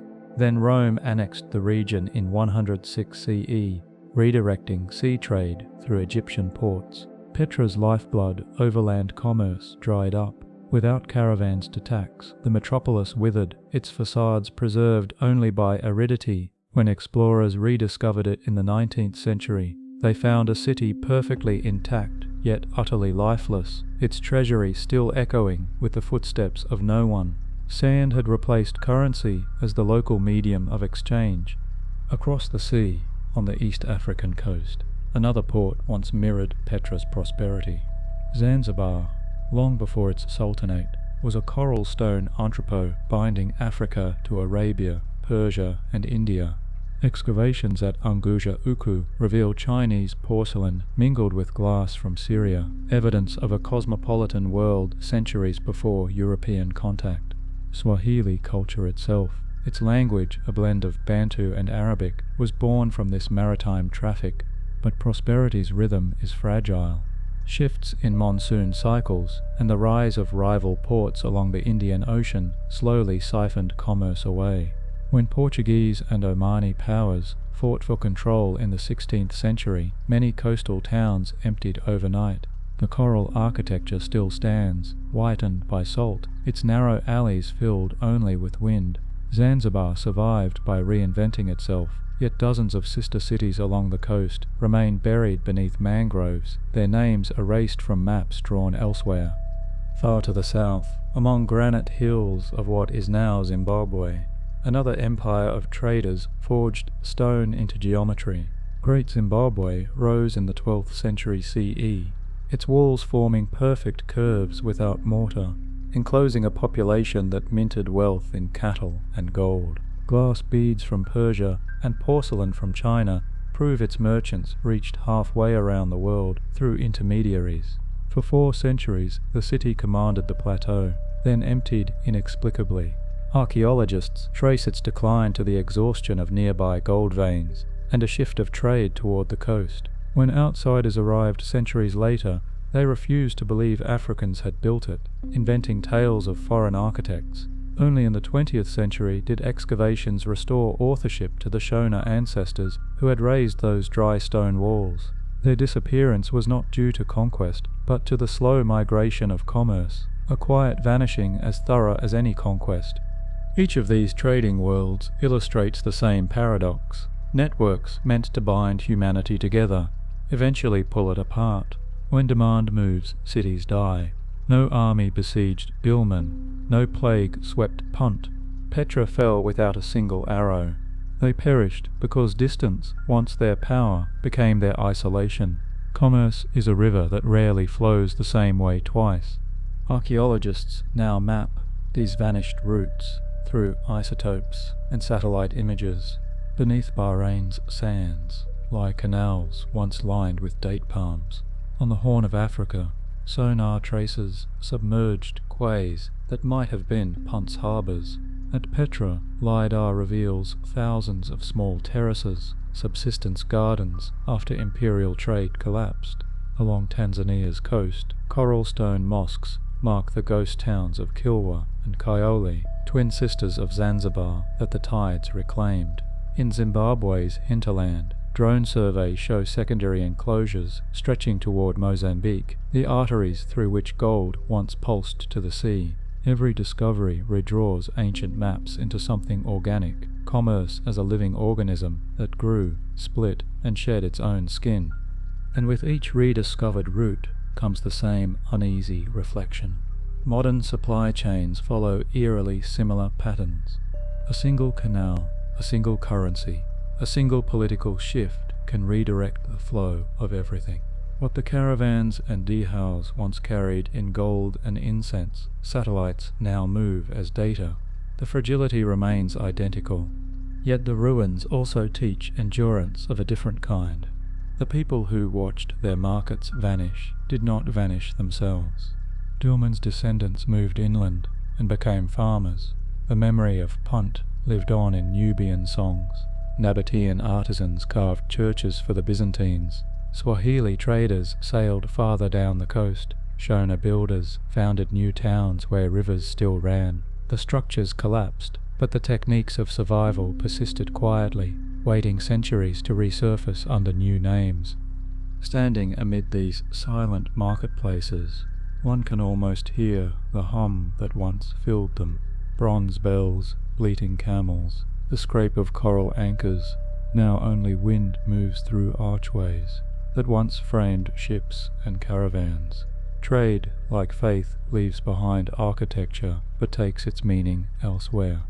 The pattern continues, though few notice it. The next empire already forming at some crossroad of energy or information. The next decline waiting in its wake. For every thriving port there exists, somewhere, a future ruin. Beyond these abandoned markets lies a stranger chapter still. The cities that arranged themselves according to the stars, not commerce. The ones that watched heaven for guidance and then vanished when heaven stayed silent. From the logic of trade, the path turns upward to the constellations carved in stone and the civilizations that read their fate in the sky. When the trade winds went silent, people began to look upward. Across every continent, the same impulse took hold. If the earth's roots could fail, perhaps the skies would not. Civilizations turned their cities into observatories, embedding calendars into stone. For centuries, they read the heavens faithfully, and then, one by one, the watchers themselves disappeared. In the high valley of central Mexico, avenues stretch straight as light beams. At their heart stands a pyramid so precisely aligned that the morning sun crowns it on the same 2 days each year. This was Teotihuacan, the place where gods were born. No inscriptions name its founders. By the time the Aztecs arrived, it was already a ruin, yet its design still speaks. The Avenue of the Dead mirrors the Milky Way. The Pyramid of the Sun sits exactly midway between horizon peaks that mark the equinox sunrise. Archaeologists have mapped the layout against Orion's belt, the 3 central temples forming its stars. Beneath them, mercury-lined tunnels shimmer like artificial rivers, perhaps imitating the celestial path of souls. The civilization that built it mastered geometry, irrigation, and cosmology, then vanished around the 7th century CE, leaving only scorched doorways and a city that still measures time with its shadows. Half a world away, another capital followed the same logic. Deep in Cambodia's forest, Angkor Wat rises out of moats, like a reflection of the cosmos itself. Its towers form a miniature Mount Meru, the Hindu center of the universe. Its outer walls encode solar and lunar calendars in corridors of bas-reliefs. When the equinox sun rises, its light passes directly over the main spire, a precision modern surveyors confirmed with satellite imagery. The Khmer engineers built not a temple, but a mechanical dawn. Yet by the 15th century, the canals that once fed its reservoirs clogged with silt. Climate oscillations, centuries of monsoon followed by drought, overwhelmed even their hydraulic genius. The city did not fall in war. It drained away slowly, abandoned to the jungle that now guards it. For 500 years trees hid Angkor from outsiders, their roots wrapping the stones like hands protecting memory. To the north, in the deserts of New Mexico, another civilization looked skyward with equal devotion. In canyons carved by flash floods, they built great houses, 4 stories high, perfectly aligned to solar and lunar cycles. Chaco Canyon was the astronomical capital of the ancestral Pueblo world. From its plazas, stairways radiated outward to a network of roads so straight they ignore topography, extending across 80 kilometers of desert. On Fajada Butte, a spiral petroglyph marks the solstices. Sunlight passes through rock slits to pierce its center at noon, a natural clock calibrated over centuries. When drought struck in the 12th century, the population dispersed, leaving behind rooms still filled with turquoise and shell jewelry from Mexico's coasts. The Chacoans had built their universe in miniature, then walked away from it when the heavens gave no rain. Even now, under the same sky, their alignments remain exact to the millimeter. Across the Red Sea, in Egypt's far south, the stones of Nabta Playa, older even than Stonehenge, still record the same celestial faith. Cattle herders, who once camped around its vanished lake, set up circles of sandstone, aligned to the rising of Sirius and the summer solstice. Those markers announced the return of monsoon rains. Survival depended on the sky's precision. When the desert advanced, they moved north to the Nile, carrying with them the habit of measuring eternity. Every later Egyptian temple inherited that impulse to link heaven's rhythm with Earth's architecture. The idea that the gods live along predictable orbits began here, with nomads reading the stars as weather. And beneath the clouds of South America, a new revelation is only now emerging from satellites. In western Amazonia, deforestation has exposed vast geoglyphs, circles, squares and stars cut into clay by a civilization unknown to chronicles. Each enclosure spans hundreds of meters, connected by straight avenues aligned to solstice points. Radiocarbon dates suggest they predate the Inca by a millennium. The rainforest, long assumed untouched wilderness, was once a mapped sky.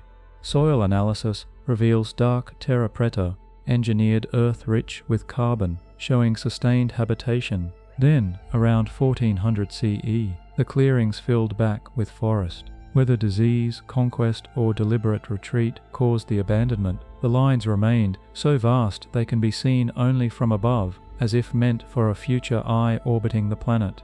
5 places, 5 horizons, 1 pattern. People everywhere built permanence out of alignment, believing geometry could hold back chaos. In every case, precision outlived power. The stars the builders measured still rise on schedule. Only the observers are gone. The irony is tender. Mathematics kept its promise, even when history did not. Modern instruments confirm the accuracy they achieved without lenses or compasses. At Teotihuacan, deviation from true north is less than a degree. At Angkor, equinox sunrise strikes the main axis within minutes. At Chaco, the 18.6-year lunar cycle is embedded in wall orientation. Such perfection implies not mysticism, but centuries of watching. Observation became religion, patience, its liturgy. To them, error was sacrilege. Yet the same devotion contained its undoing.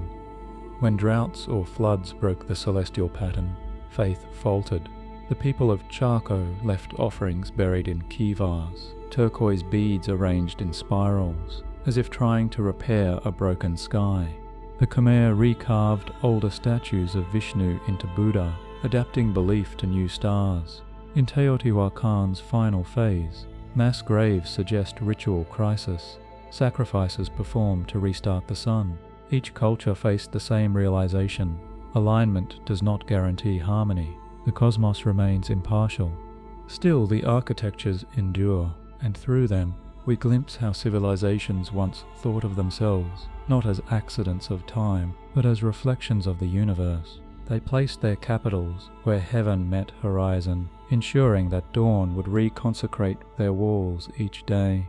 To walk these avenues now is to feel that same rhythm returning, light striking stone, shadow marking season, the present briefly synchronizing with the ancient past. From a satellite's view, these star cities form a network far greater than any trade route. Draw lines through their alignments, and you trace a web that circles the planet, a forgotten dialogue between earth and sky. The builders never met, yet they shared the same vocabulary: axis, solstice, equinox. Even their collapses correspond, most around periods of climate upheaval recorded in ice cores. The heavens they revered reflected the same disruptions that erased them. Perhaps that is the lesson the ruins whisper. The stars are constant, but interpretation is mortal. Civilizations project their order onto the cosmos. When their societies fail, the constellations remain indifferent. In the end, what survives of each empire is its geometry, a diagram waiting for someone else to decode. And beyond the star cities lies another kind of disappearance, stranger still, places that did not fall to drought or flame, but where entire populations simply walked away from their glowing architectures, leaving the hearths warm and the gates unbarred. From the symmetry of the heavens, the trail now turns toward the mystery of absence, the civilizations that left without a trace, as if responding to a signal no one else could hear. Some endings come without smoke or blood. A city can die simply because its people choose to leave. From Central America to the high plains of the United States, archaeology keeps finding the same signature: walls still standing, pottery unbroken, food stores half full. It is as though entire populations heard a whisper and obeyed. In the rain forests of the Yucatan, the Maya lowlands once shimmered with limestone temples. bright as bone. Millions farmed the hills, carving terraces and reservoirs that turned jungle into garden. Around the 9th century CE, that equilibrium began to unravel. Climate records from lake cores show a sequence of severe droughts. At the same time, inscriptions grow desperate. More wars, more sacrifices, fewer harvests. Within decades, the courts of Tikal, Copan, and Palenque fell silent. No foreign army conquered them. Their dynasties simply ceased to carve new dates. Excavations show households left intact, valuables taken, doors left open. The people dispersed north and east, founding smaller towns that endured under new calendars. The so-called collapse was not extinction, but migration, a reorganization of belief and geography when kings failed to make rain. Even today, the descendants of those farmers still speak Mayan languages under different stars. Far to the northwest, high cliffs shelter dwellings wedged into stone like swallows' nests. These are the homes of the ancestral Puebloans, whose settlements at Mesa Verde and Chaco Canyon once linked the American Southwest through roads straighter than Roman highways. Their architecture shows a mind attuned to sun and season, windows that catch the solstice light, rooms aligned to lunar standstills. Yet in the late 1200s, the mesas emptied. Tree-ring data reveal a 25-year drought, but water scarcity alone cannot explain the precision of their departure. At some sites, ladders were pulled up. At others, bowls remained on hearths as if their owners expected to return. The people did not vanish into legend. They re-emerged as the Hopi, Zuni, and Rio Grande Pueblos, carrying their ceremonies forward. To walk through those silent alcoves today is to feel continuity disguised as loss. Collapse here was a decision to move rather than die. South of them, near the shores of Lake Titicaca, another civilization withdrew from its own masterpiece. The city of Tiwanaku had once ruled the Andean highlands, its temples faced with polished andesite, its monoliths arranged as calendars of the sun. For centuries, it channeled meltwater from glaciers through raised fields that kept crops warm at night, a perfect balance of engineering and ecology.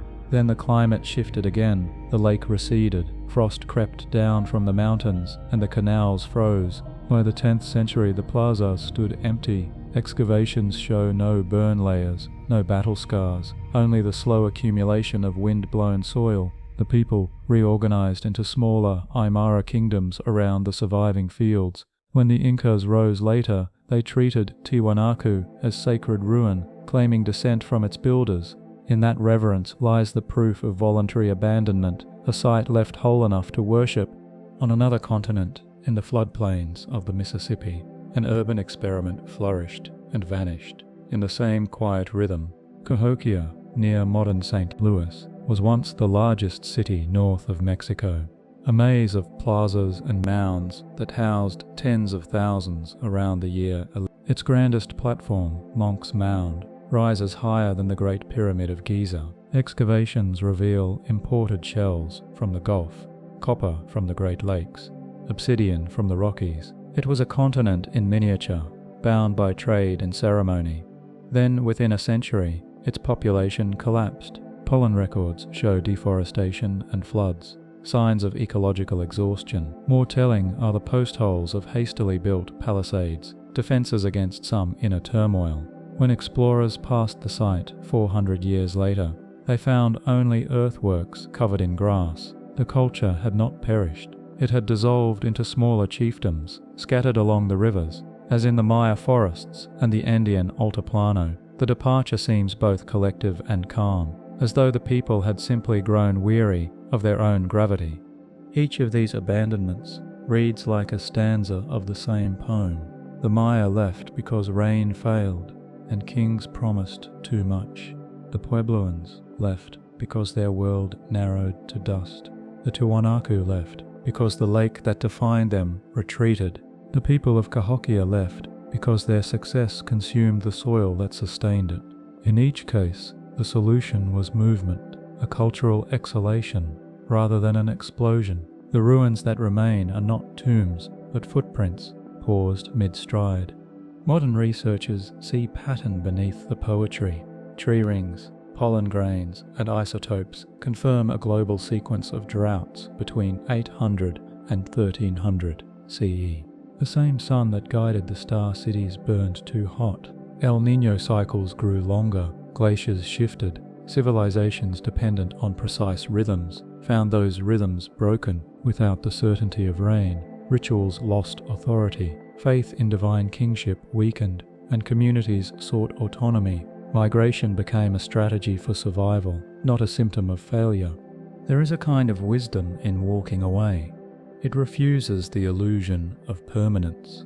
In Mesa Verde, the cliff dwellings still glow orange at sunset, untouched because they were never conquered.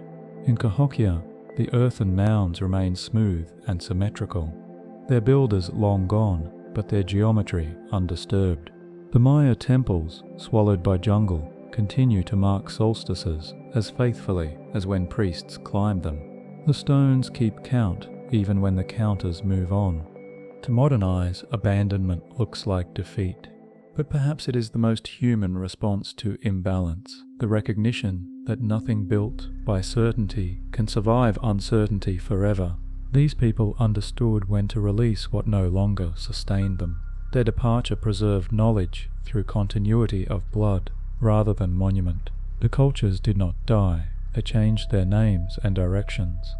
Archaeologists sometimes call this pattern reorganization, but it feels more like grace. Cities are mortal, communities endure. The same winds that carried traders across oceans now carried families across valleys, spreading ideas instead of ashes. From the Maya diaspora came new art and languages. From the Pueblo exodus came enduring rituals of balance with the land. From Tiwanaku's dispersal came the Inca vision of cyclical time. From Cahokia's quiet end came myths of the mounds that still shape native cosmology. Absence became continuity's disguise. If one lesson threads through these wanderings, it is that civilization's greatest invention may be the ability to leave. To abandon is to acknowledge limit, to start again before collapse demands it. Perhaps that instinct, more than architecture or writing, is what keeps humanity recurring after every fall. And yet even those who mastered retreat could not outrun the forces beneath them. Mountains still sleep on fire, and the gods they appeased in stone will awaken again. Beyond the empty cities lie lands where devotion to those gods invited their wrath, volcanoes that both nourished and annihilated, leaving empires entombed in ash. Some people fled their cities before the sky fell. Others chose to live at the feet of sleeping fire. Around the ring of mountains that girds the planet, civilization and catastrophe shared the same address. Volcanic soil is generous, rich in minerals, easy to plow, blessed with rainfall drawn by heat. The same forces that fertilize a field can erase a kingdom in an afternoon. For millennia, humans accepted that bargain, building altars beside craters, whispering to gods who lived beneath their crops. In the Aegean, one such mountain remade history. On the island now called Santorini, a Bronze Age town thrived along a calm blue caldera.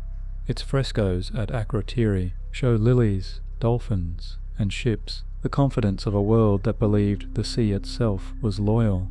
Then, sometime around 1600 BCE, the mountain exploded.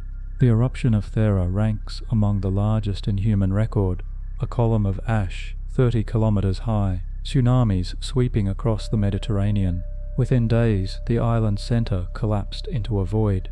The blast darkened skies as far as China. In Egypt, scribes later described a season when the sun rose weak and red. Archaeologists still find pottery sealed under meters of pumice, floors undisturbed, meals half-eaten. The Minoan ports that depended on Thera never recovered. Some see in their disappearance the seed of the Atlantis myth, the idea of a brilliant world swallowed by its own element. What remains of Akrotiri is a mural of peace painted seconds before oblivion.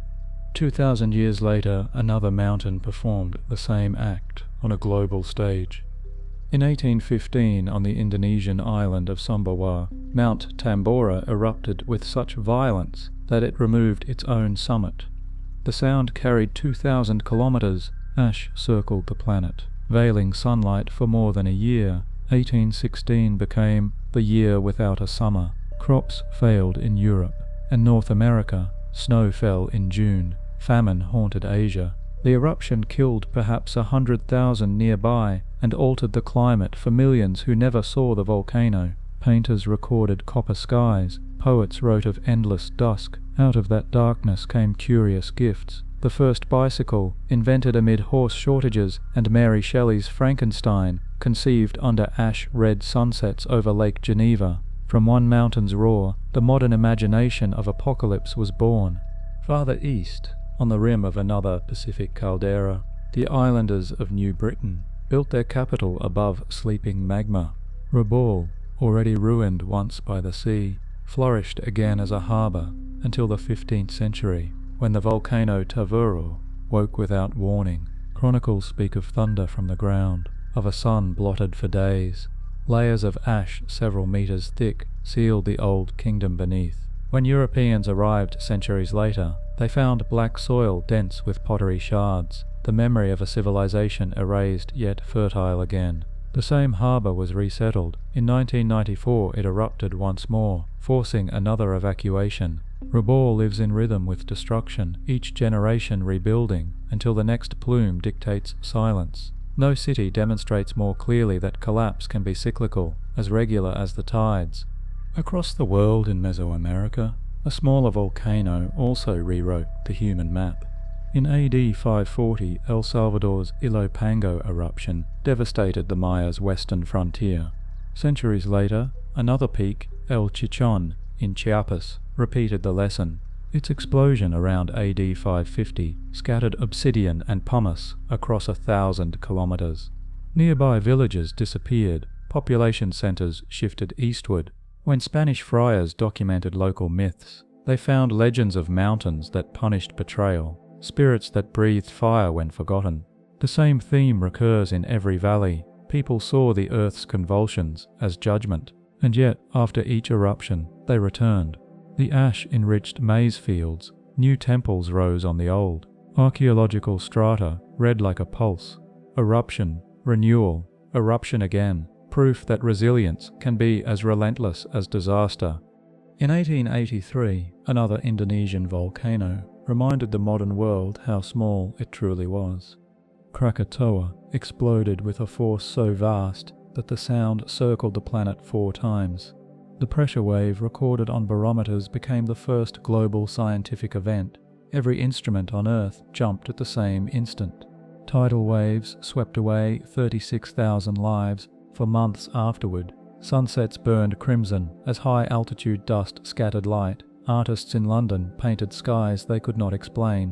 When the noise subsided, the island itself had vanished, replaced by open sea. 4 decades later, from that same caldera, a new cone rose, Anak Krakatoa, the child of Krakatoa. It still grows today, erupting in smaller rhythms, proof that creation and destruction are consecutive phases of the same breath. Taken together, these eruptions trace a secret history of civilization's dependency on volcanoes. Fertility, minerals, obsidian for blades, even the raw material for myth, all arise from magma. The same chemistry that feeds a harvest powers a cataclysm. Farmers who planted on Thera's slopes knew the risk. They simply gambled that the mountain would sleep a little longer. When it didn't, their fields became laboratories for future geologists. Tambora's ashes enriched soil that now grows cloves. Rabaul's dust nourished forests, dense enough to hide the old city. El Chichon's region remains one of Mexico's most productive farmland belts. Anak Krakatau's young slopes already host grass and nesting birds. Destruction completes the cycle. Volcanoes also shaped human consciousness. Each eruption expanded geography's scale of fear. Thera blurred the line between myth and report. Tambora globalized disaster. Krakatoa connected every barometer into a single instrument. In that evolution, the earth itself became narrator. The language of gods was replaced by the chemistry of ash, but the awe remained identical. Even silence after eruption carries meaning. Ash layers in polar ice cores, mark not only devastation, but synchronization, civilizations on opposite sides of the world recording the same clouded sky. The fairer layer corresponds with Chinese annals of yellow snow, Tamboras with European famines, Krakatoas with the first global communication networks. Each mountain left not ruins but timestamps, the Earth's own archives of collapse. Standing at the edge of any caldera, you feel why ancient people called these places mouths of deities. The crater breathes heat. Wind hums through fissures like a pipe organ. It is easy to believe that something alive speaks below. Perhaps that faith was never mistaken, only misnamed. The planet itself is the oldest god we know. And still, humans return. Towns rise again around Vesuvius, on Java, at Popocatépetl's base. The soil is too rich, the memory of catastrophe too distant. We plant where fire sleeps, because life insists on proximity to danger. Civilizations, like forests, germinate best in ash. Beyond these burning mountains, the pattern continues, but this time the force of destruction is not geological. From the ashes of empires came riders and wanderers who learned to live without walls, shaping vast dominions that left almost nothing behind when they vanished. Their traces stretch across the steppe, a whisper of hooves fading into the horizon. When the mountains stopped rumbling, a different kind of power began to move, silent, mobile, and wide as the horizon. Across the vast plains, from Hungary to Mongolia, grass replaced stone, and history traded temples for tents. Here, civilization no longer needed cities. Its architecture was wind and hooves. The steppe became a sea of motion, and those who mastered its tides ruled empires that left behind almost nothing except bones, metal, and fear. The first to emerge from that ocean of grass were the Xiongnu, riders whose name haunted Chinese chronicles 2 millennia ago. They appeared suddenly around the 3rd century BCE, attacking frontier walls before the Great Wall was even complete. Their leaders unified dozens of nomadic clans into a confederation as disciplined as any kingdom. Without written laws or fixed capitals, they controlled territory larger than Rome's at its height. Archaeologists in Mongolia have unearthed their burial mounds, stone rings guarding wooden chambers filled with silk, weapons and horses laid down as companions for the next world. DNA studies reveal a tapestry of ancestries, Siberian, Iranian, East Asian. The Xiongnu were not a tribe, but a synthesis, a culture of mobility. When China's Han Dynasty struck back, pushing them north, they dissolved into legend, but their genes and tactics would reappear centuries later in the Mongol storm that swept the same plains. From that same grassland, centuries earlier, had ridden another people, fierce and ornate, the Scythians. Herodotus described them as warriors who drank from the skulls of their enemies, but archaeology paints a subtler picture. Frozen tombs in the Altai Mountains preserve their world in astonishing detail. Tattooed bodies, gold jewelry shaped like deer and griffins, felt carpets woven with geometric precision. The permafrost turned their graves into time capsules, revealing an art style as fluid as their lifestyle. The Scythians mastered metallurgy and horsemanship, inventing the reflex bow that would dominate Eurasian warfare for a millennium. They worshipped a sky god whose domain was both battle and pasture. Then, without recorded conquest, their presence faded around the 3rd century BCE, replaced by new nomads who carried their language westward. The steppe forgets deliberately. Its soil swallows monuments and scatters ashes, leaving continuity as rumour. Far to the west, at the meeting of Asia and Europe, another empire of motion rose and vanished, almost as quietly. The Khazars, Turkic rulers of the lower Volga, built no pyramids and left few inscriptions. Yet for 3 centuries, they held the key to the Silk Road.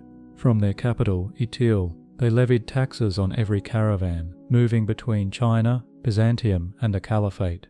What fascinates historians most is their religion. The Khazar elite, at some moment in the 8th or 9th century, adopted Judaism. Chronicles from both Christian and Muslim sources confirm it, a startling choice in an age defined by religious empires. In their courts sat scholars of three faiths, debating theology as diplomacy. Their coins bore inscriptions in Hebrew. Their legal codes blended steppe custom with Mosaic law. Then, near the year 969, the Khazar kingdom disappeared. Some blame Rus invasions, others shifting trade routes. Excavations show fortresses burned, but also peacefully abandoned. Genetic studies hint at descendants scattered through the Caucasus and Eastern Europe. The Khazars proved that empire could exist in dialogue rather than conquest, and for that very reason, history found it easy to forget them. Out of that forgetting came something stranger, a myth that refuses to die. In internet archives and 19th century maps, one can still find references to Tartaria, a vast Eurasian realm said to have rivaled Rome and China, erased from textbooks by conspiracy or neglect. Its supposed borders cover everything from Siberia to Alaska. Its architecture, so the legends claim, was magnetic, its machines electric, its people advanced beyond modern measure.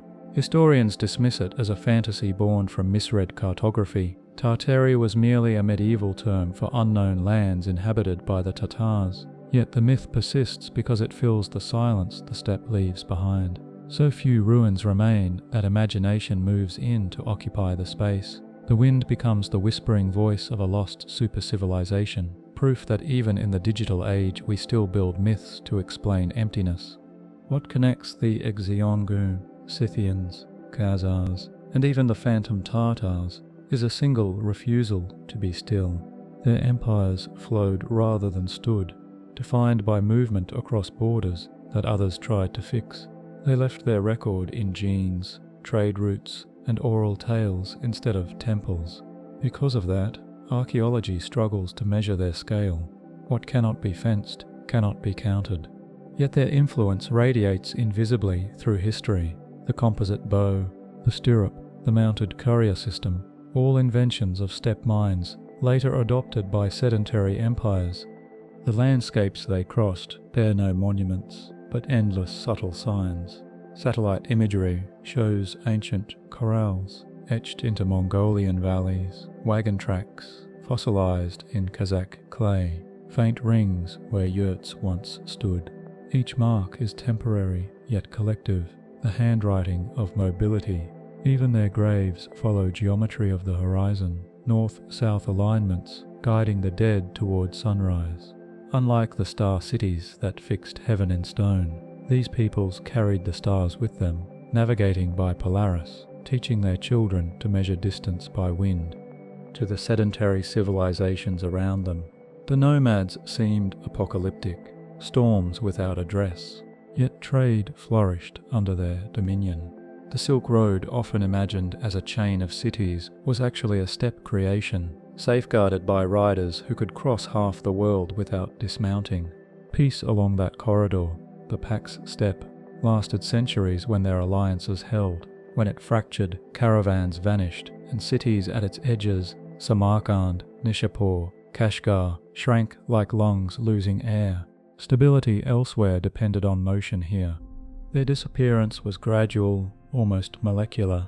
Climate cooled, grass belts narrowed, gunpowder made cavalry less decisive.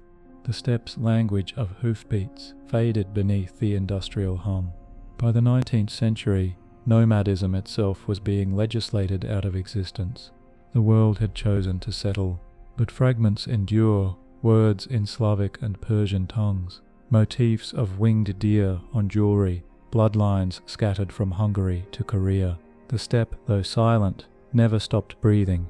It simply exhaled its people into new nations. To stand on those plains today is to sense movement even in stillness. The grass waves like water, clouds chase shadows across distances so vast that perspective dissolves. It is easy to believe the old stories, that sound carries farther here, that voices of lost riders echo at dusk. Perhaps what we call disappearance is only diffusion. The steppe keeps its memories airborne, and beyond this horizon, where wind gives way to jungle, the same pattern continues, cultures rising and dissolving like weather. Across the Atlantic in the Americas, entire civilizations bloomed upon mountains and in cloud forests, leaving behind cities as intricate as constellations. Their vanishings would echo those of the riders, sudden and total, as if history itself paused to inhale. Above the plains of motion, the mountains rose, a continent's spine pressing against the sky. Here, in the thin air of the Andes, people built cities that seemed to float between worlds. The horizon itself became architecture, clouds drifting through doorways, thunder rolling beneath the floors. If the nomads of the steppe ruled through movement, these highland empires ruled through altitude. Their faith was the summit. Before the Incas, long before the word empire reached these heights, another civilization had already drawn roads across the Andes, the Wari. From their capital near modern Ayacucho, they stretched a network of highways, storage depots, and agricultural terraces that prefigured everything the Incas would later refine. Archaeologists mapped their geometry through aerial images, perfect straight lines across impossible terrain. They engineered canals that carried glacial meltwater through stone aqueducts, creating oases out of desolation. But the Wari left no legends, only patterns. Around 1000 CE, their order disintegrated. Excavations show towns deserted, doorways bricked shut, shrines cleaned and sealed, as if the inhabitants had performed a final ritual of closure before walking away. Climate models reveal decades of drought in the central Andes. Their empire of height collapsed quietly, absorbed by the mountain that had sustained it. Beyond their northern frontiers, the Chachapoya people, the warriors of the clouds, carved their dwellings into limestone cliffs. Their mummies, bundled in woven reeds and clay masks, still stare from vertical tombs hundreds of meters above rivers. Kulap, their fortress city, crowns a ridge above the Utcubamba Valley. Its walls rise higher than any European castle of the same era, built from stones so massive that even Inca chroniclers later wondered how they were moved. The Chachapoya built upward, turning isolation into strength. Then, in the 15th century, the Inca arrived. Rather than destroy them, they absorbed them, relocating families, drafting their warriors into imperial armies. Yet within a few generations, smallpox arrived from the coasts ahead of the Spanish. The mountain clouds became shrouds. When conquistadors climbed those ridges, they found only silence. Skeletons wrapped in textiles, still bright with yellow and red dyes that had outlived their names. Closer to the Pacific, in the desert valleys of northern Peru, another civilization had long mastered contradiction.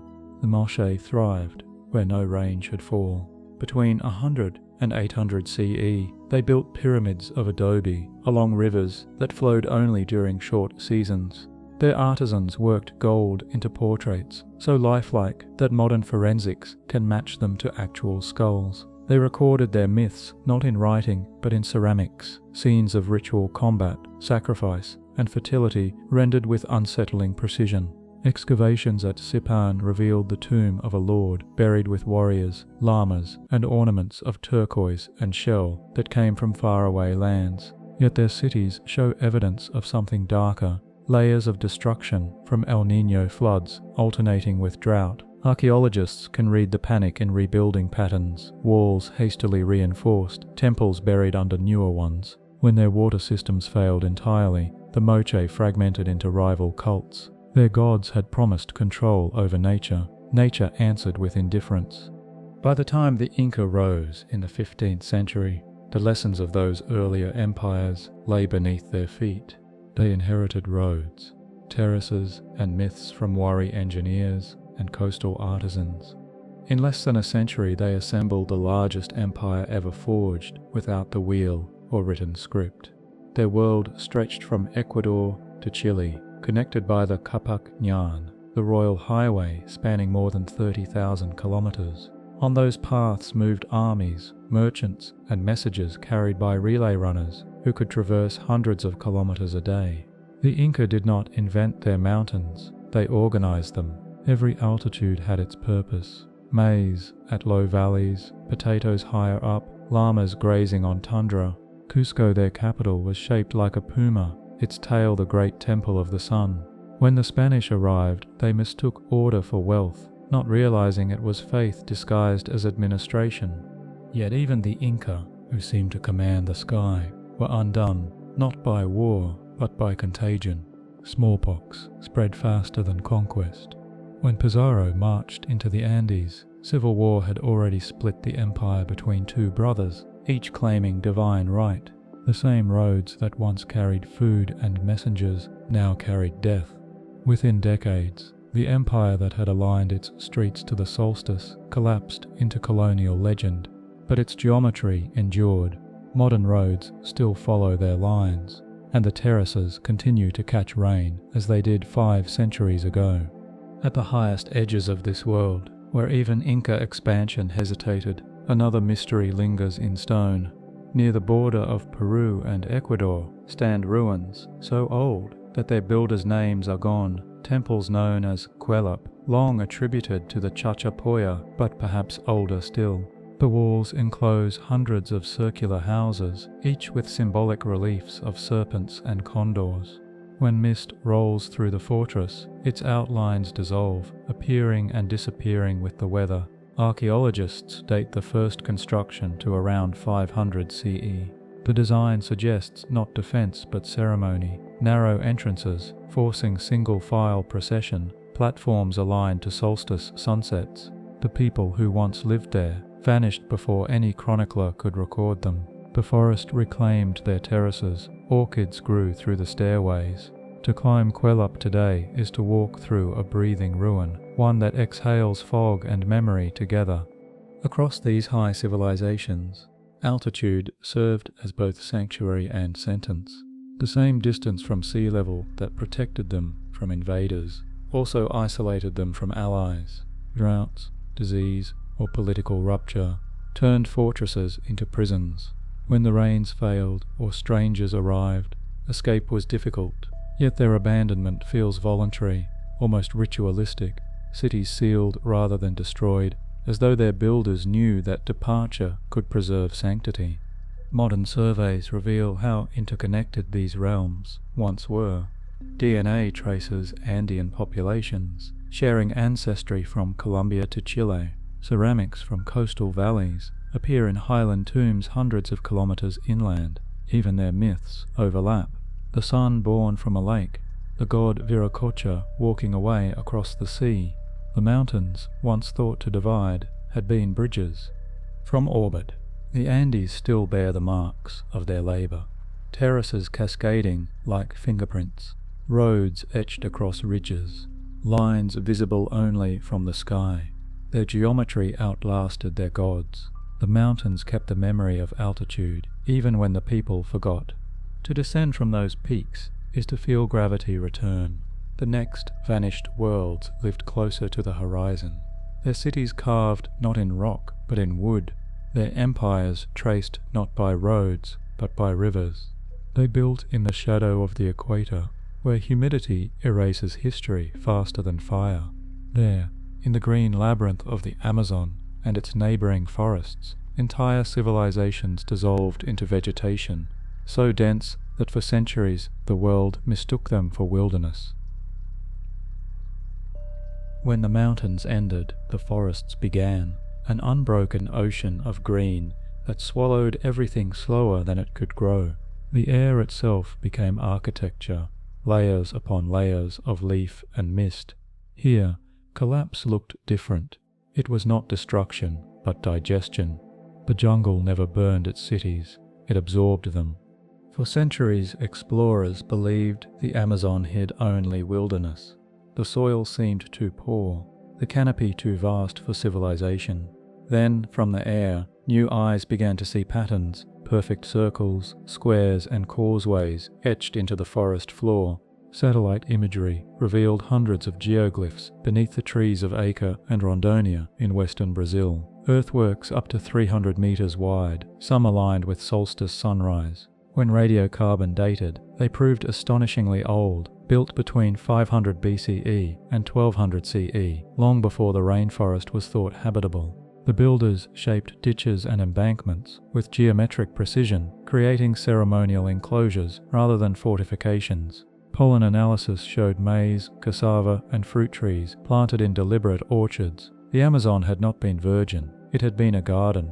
What erased those gardeners was not conquest, but the forest itself, reclaiming its own design. Within a few centuries, roots closed over their geometry, transforming civilization into ecosystem.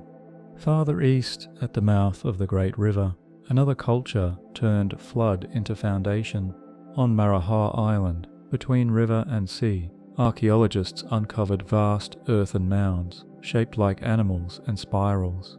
These were the works of the Marahara people, flourishing between 400 and 1300 CE.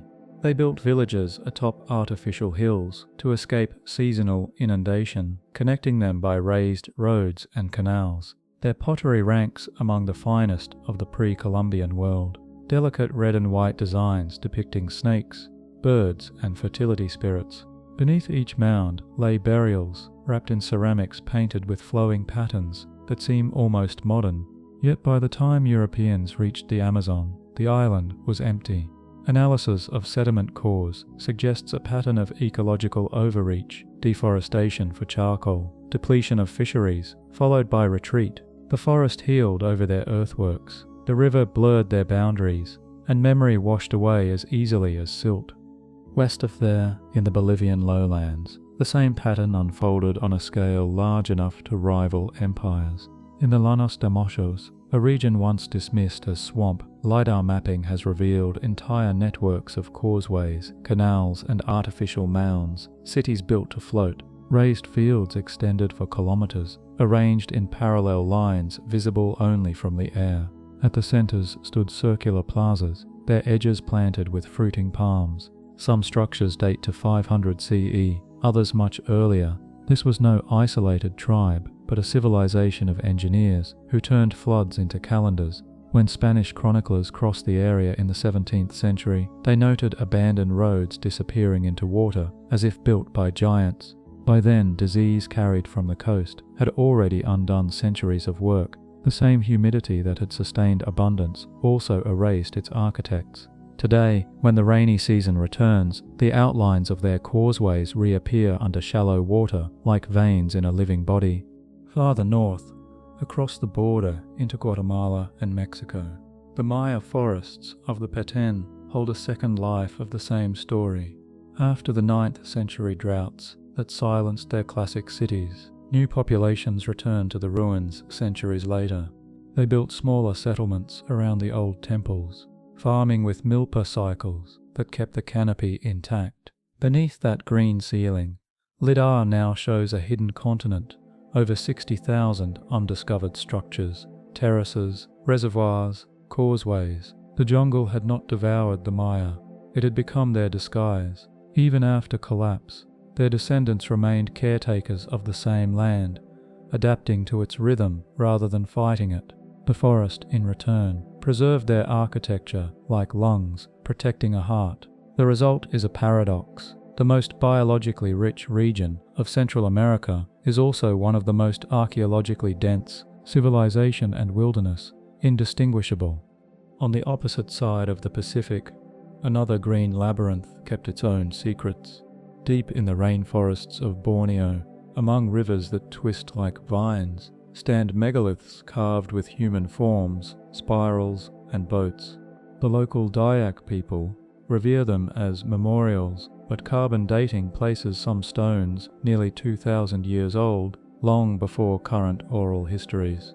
Archaeologists suspect they mark the boundaries of a vanished culture that once linked Borneo with Sulawesi and the Philippines, a maritime network now reduced to fragments of myth.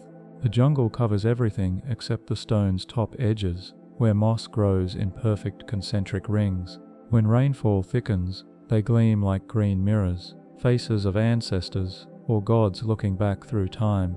Their disappearance followed the same quiet rhythm as elsewhere, rivers shifting, soils leaching, trade fading. The forest's silence became their tomb and protector at once. In all these places, vegetation did what war never could, erase evidence without cruelty. The jungle's mercy is indifference. It swallows everything equally, palace and hut, god and animal, until the difference between them disappears.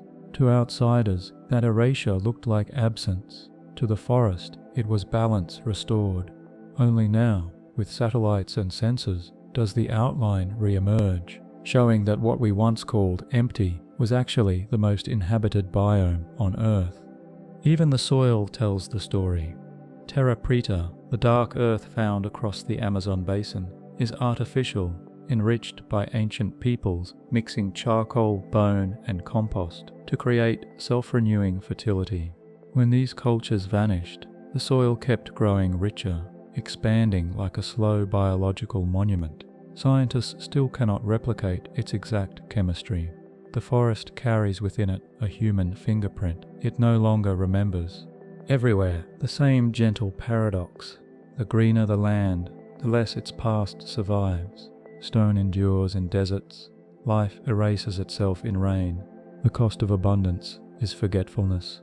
The Mara Ora, the Mohenjo engineers, the Maya, the unknown builders of Borneo, all learned the same lesson differently. To thrive here, you must accept impermanence. To build too well is to invite the forest to reclaim you.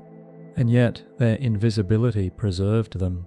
Unlike the empires that burned or froze, these vanished worlds persisted as myth instead of ruin. Indigenous traditions across the Amazon still speak of cities of light, hidden in the canopy, of ancestors who walked into the trees. Modern linguists trace their words across hundreds of miles, a faint echo of unity older than any map. Perhaps those voices never truly vanished. They merely changed medium from stone to leaf, from earthwork to ecosystem. As the canopy closes overhead, civilization itself seems to breathe with the forest, expanding, collapsing, regenerating. The line between nature and culture dissolves until it's impossible to tell which one created the other. And somewhere beyond the last tree line, where rivers thin into deltas and ocean, lies the next kind of disappearance. Civilizations that built not on land or mountain, but on the sea itself, floating empires whose foundations drifted with the tide. Where the jungle ended, the tide began. Civilizations that had once trusted mountains and forests now turned to the sea, building worlds that floated instead of standing still. Salt became their currency, currents their highways, and memory their map. Their monuments were not pyramids, but roots, invisible yet exact. To live by the tide was to live by rhythm, one that could nurture or erase in the same motion. Across the equatorial waters of the Indian Ocean, a maritime network flourished for nearly 700 years. Its ports traded gold, spices and silk between China, India and Arabia, but its capital left no city walls. This was Srivijaya, the thalassocracy of Sumatra, a kingdom made of harbours. At its heart stood Palembang, surrounded by mangroves and estuaries. Chinese chronicles describe it as a floating city, where temples rose from rafts and gardens drifted on bamboo platforms. Archaeologists have recovered fragments of Sanskrit inscriptions praising rulers as lords of the ocean. When Srivijaya's fleets controlled the Strait of Malacca, the world's commerce passed through their waters. Then, sometime in the 13th century, they vanished. The reasons read like poetry: shifting trade winds, silted channels, changing routes. No enemy sacked the city, it simply dissolved into delta. Modern divers find its relics under mud: bronze Buddhas, Chinese coins, the ribs of ships turned to coral. The empire of tides left behind only the pattern of currents it once mastered. Far beyond those warm seas, scattered across the world's largest ocean, other navigators perfected movement itself. The Polynesians, sailors from Samoa, Tonga, and later Hawaii and New Zealand, used stars, swells, and the color of the water to navigate distances modern vessels need instruments to survive. Their canoes carried language, crops, and myths across 10 million square miles of ocean, forming the largest single cultural expanse on Earth before the modern age. Each voyage was an act of trust in pattern. The feel of wind shifts, the flight of birds, the scent of unseen land. Archaeological evidence traces their expansion as a slow constellation lighting one island after another between 1200 BCE and 1300 CE.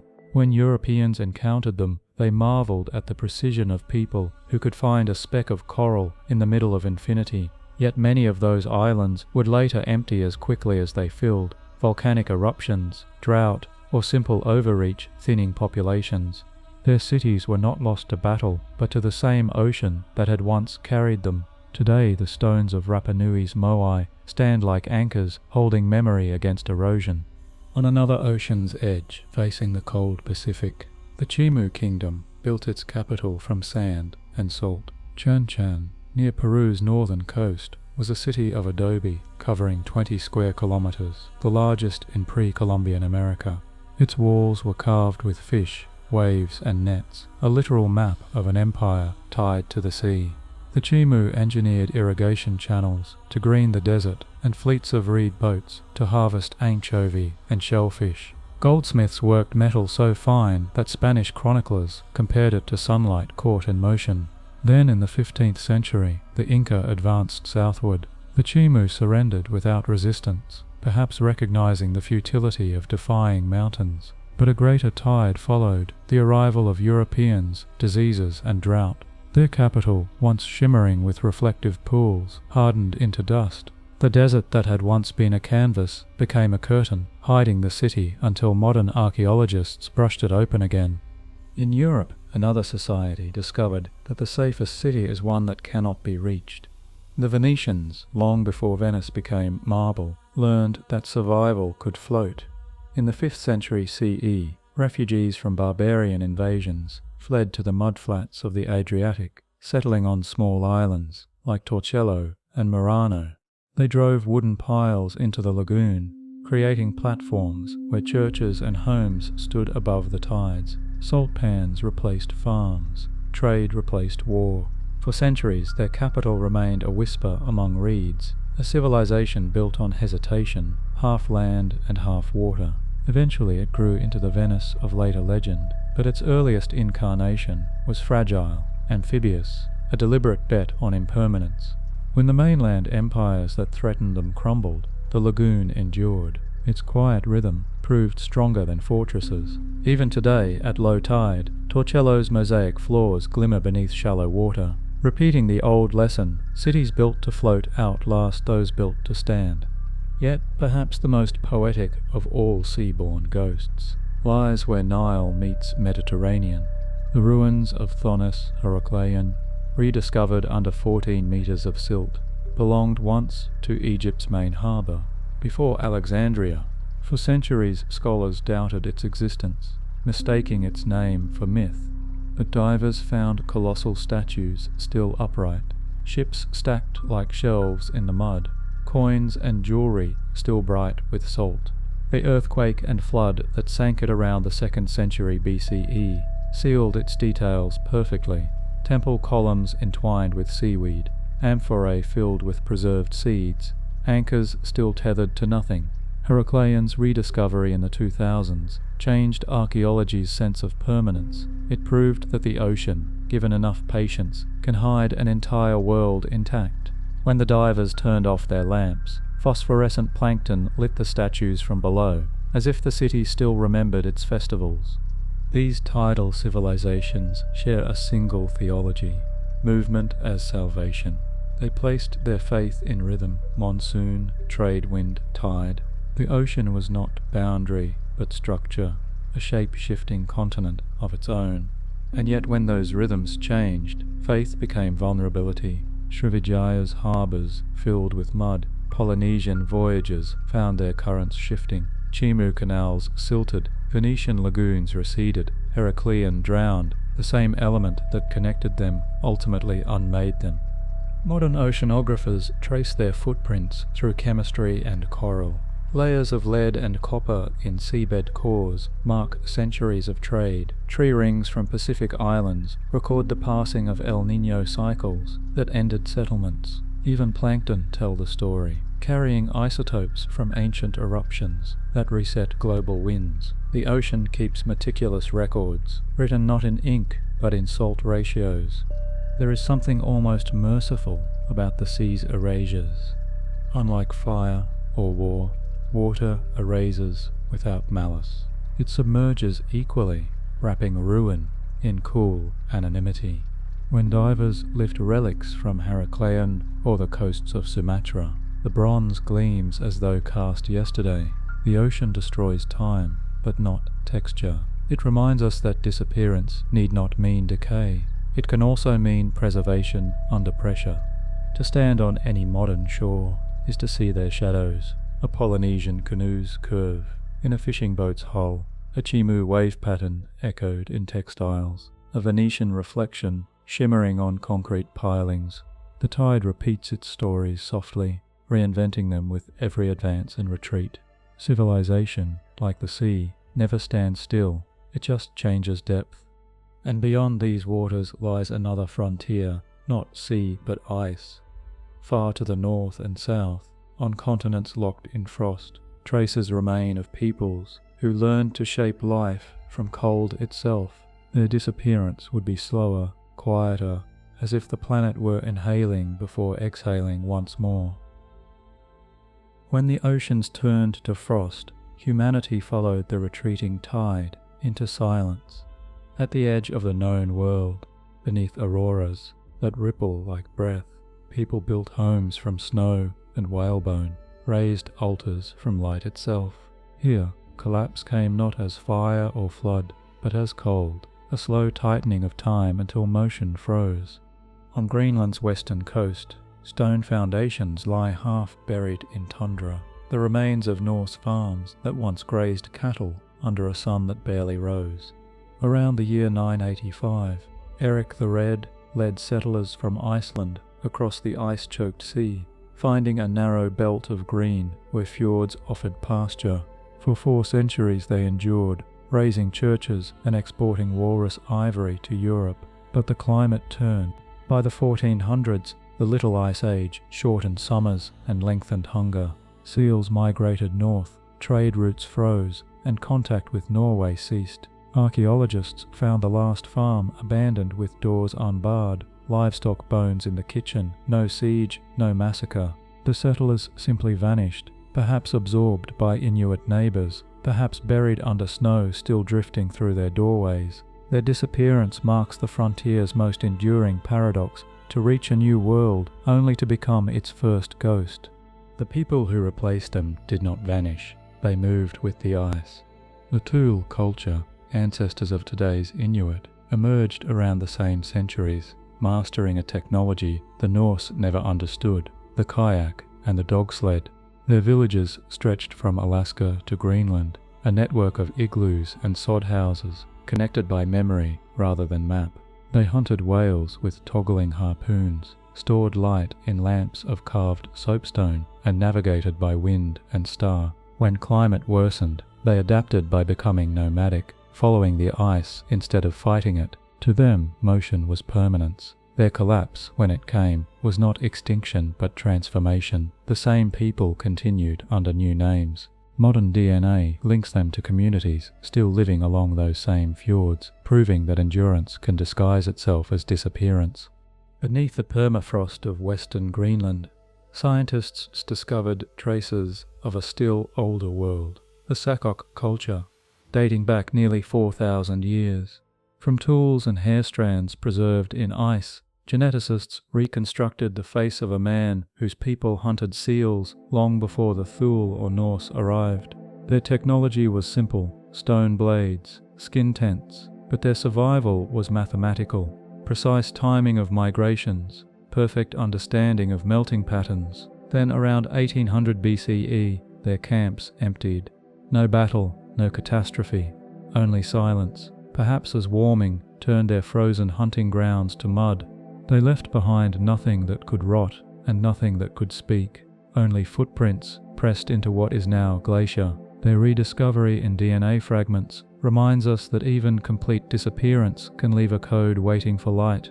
Across the Atlantic, on the edge of Newfoundland, Another experiment with cold unfolded. Archaeologists at Lance or Meadows uncovered the remains of Vinland, the Norse outpost mentioned in sagas centuries before Columbus.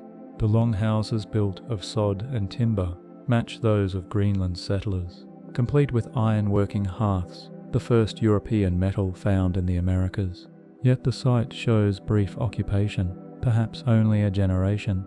Around the year 1020, the visitors departed, leaving half-forged nails and a single spindle haul behind. Their chronicles speak of Skraelings, local peoples who resisted trade and trespass. The venture ended not in battle but in decision. The world was too large, the distance too far. When the ships turned home, they left an unmarked threshold between continents, one that would not be crossed again for 500 years.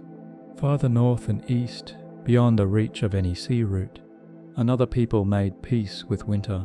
The Sami, reindeer herders of the Scandinavian Arctic, never built empires yet maintained a continuity older than most. Their sacred sites, low stone circles and painted cliffs, still scatter Lapland, aligned to the movements of the sun at midsummer. Archaeologists have dated some to the Iron Age, others remain in use today. The Sami cosmology divides the world into 3 layers: the upper of light, the middle of living, the lower of spirits.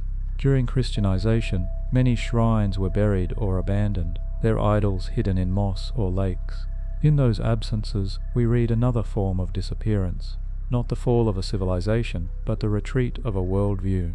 The Sami survived by folding their gods into landscape, until worship itself became indistinguishable from geography.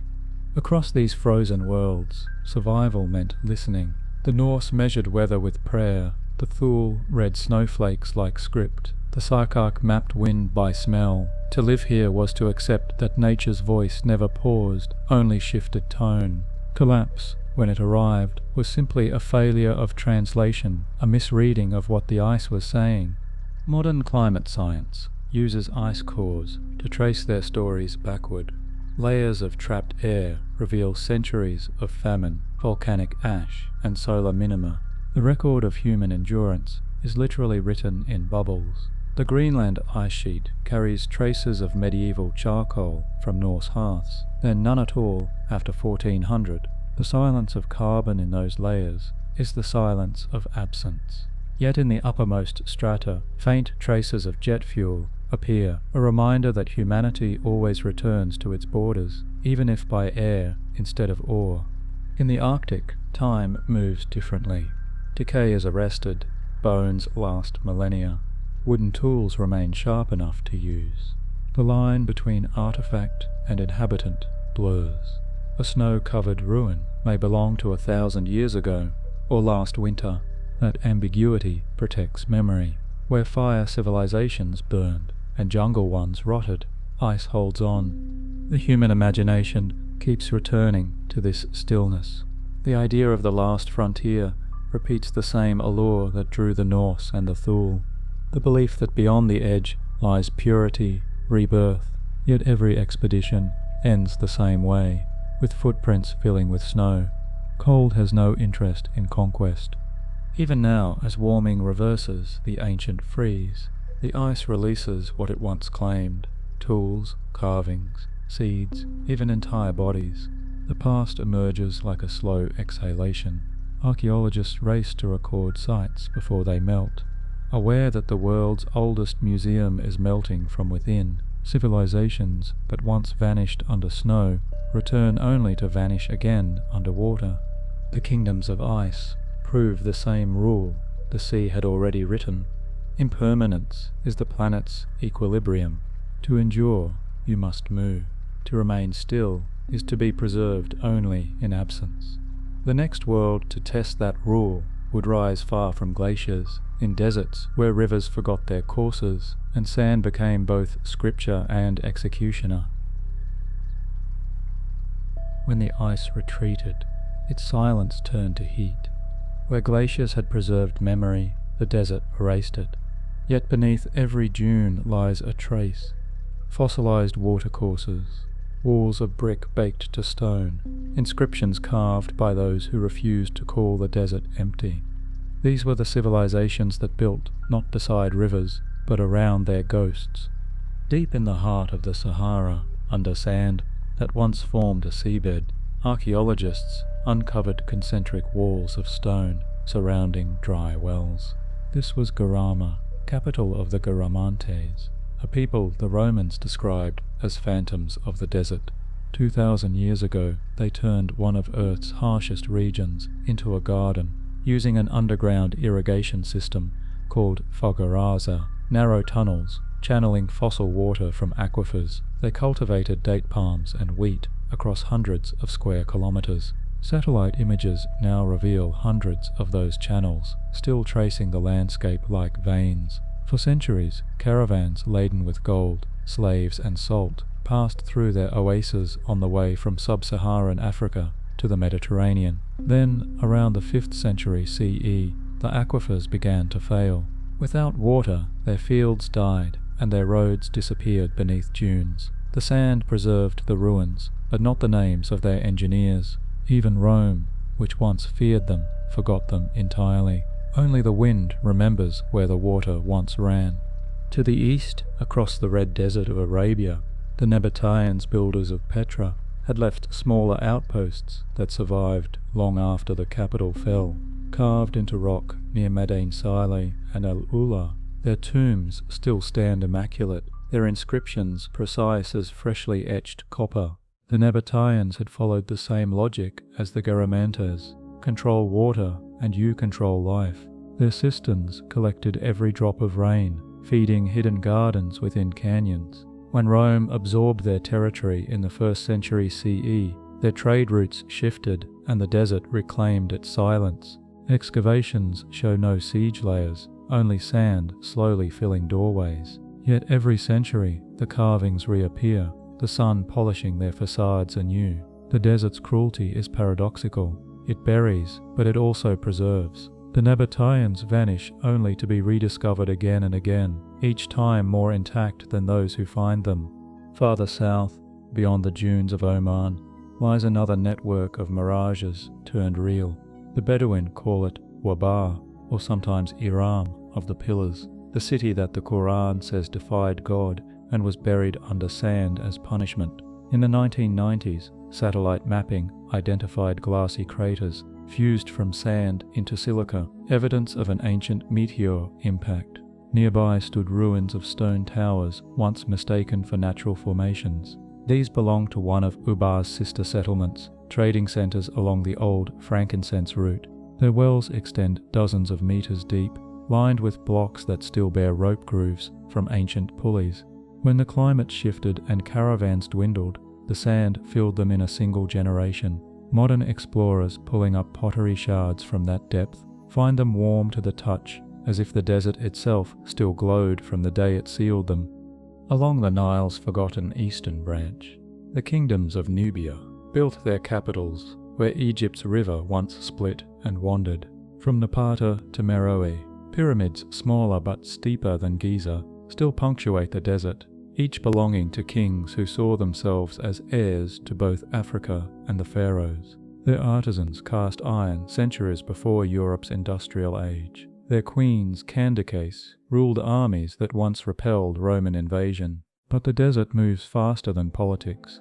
As rainfall declined around 300 CE, the Nile's channels shifted westward, stranding cities far from water. Trade along the cataracts withered. The Meroitic script, still undeciphered, fell silent. Inscriptions stop mid-line, exactly when the river did. Today the pyramids stand half-buried in dunes that climb them like waves of another sea. Every few years, a storm clears the sand from one temple only to cover another. The desert rewrites its memory perpetually. To the far south of Arabia stretches the empty quarter, the Rub al-Khali, a wasteland so vast it could hide 1,000 lost cities and still seem blank. Yet beneath it, radar scanning has traced buried riverbeds, thousands of years old, remnants of a humid age when monsoons reached deeper inland. Along those vanished rivers stood settlements, small, fortified, aligned with the stars for navigation across featureless horizons. Their walls now lie under dunes hundreds of meters high. Occasionally a storm reveals a section of carved stone, or a trader finds a bead far from any source. Each discovery hints at a network that once linked Yemen's incense ports with the Persian Gulf. These were the ancestors of caravan culture, the invisible engineers who mapped silence. Their disappearance was so complete that even legend could not hold their names. They survive only as metaphors. Tribes turn to sand for pride, palaces swallowed for arrogance. Across all these deserts, the same pattern persists. Mastery of water breeds dependence on it, and when the wells fail, faith follows. Unlike floods or quakes, desiccation gives warning. Civilizations here die slowly enough to watch themselves fade. The Garamantes, Nabateans, Nubians, and Arab traders all wrote the same last chapter differently, sealing their reservoirs, abandoning temples, leaving food for gods who no longer answered. The desert accepted those offerings without malice. In return, it preserved them better than any tomb. Modern satellites peel back those layers like pages. Infrared scans reveal roads invisible to the eye, lines of compacted sand where caravans once passed. Ground-penetrating radar finds entire villages under dunes still arranged around central wells. Yet for all the data, the emotional truth remains simple. The desert is the planet's most honest historian. It remembers everything, but refuses to show it all at once. To walk these places is to feel time breathing through heat. The air vibrates with the ghosts of rivers. At noon, mirages form over buried walls, shimmering so precisely they almost resemble water returning. Perhaps the legends were not wrong. The desert truly does punish hubris, but gently with beauty. What it takes away in fertility, it gives back in eternity. The sands hold another paradox too. They never truly rest. Wind carries grains from the Sahara across oceans to fertilize the Amazon, linking ruin to rebirth. Every palm that grows in South America contains atoms of lost African cities. Collapse, on a planetary scale, is circulation. And yet even deserts cannot keep their dead forever. Storms shift, exposing new ruins each decade, reminding us that absence is temporary. The next wind will rearrange the past again, unburying and reburying at will. Civilization becomes a sand pattern, endlessly erased, endlessly redrawn. Beyond those dunes lies another frontier of disappearance, where erosion comes not from sand or ice, but from time itself. Civilizations undone by forgetting, their knowledge surviving only in fragments of myth and half-deciphered scripture. From the tangible we now move toward the elusive worlds that may have existed, or may only be memory's attempt to fill the silence that remains. The deeper one walks into time, the more silence resembles language. Some civilizations do not vanish beneath sand or sea, but within the very words that once sustained them.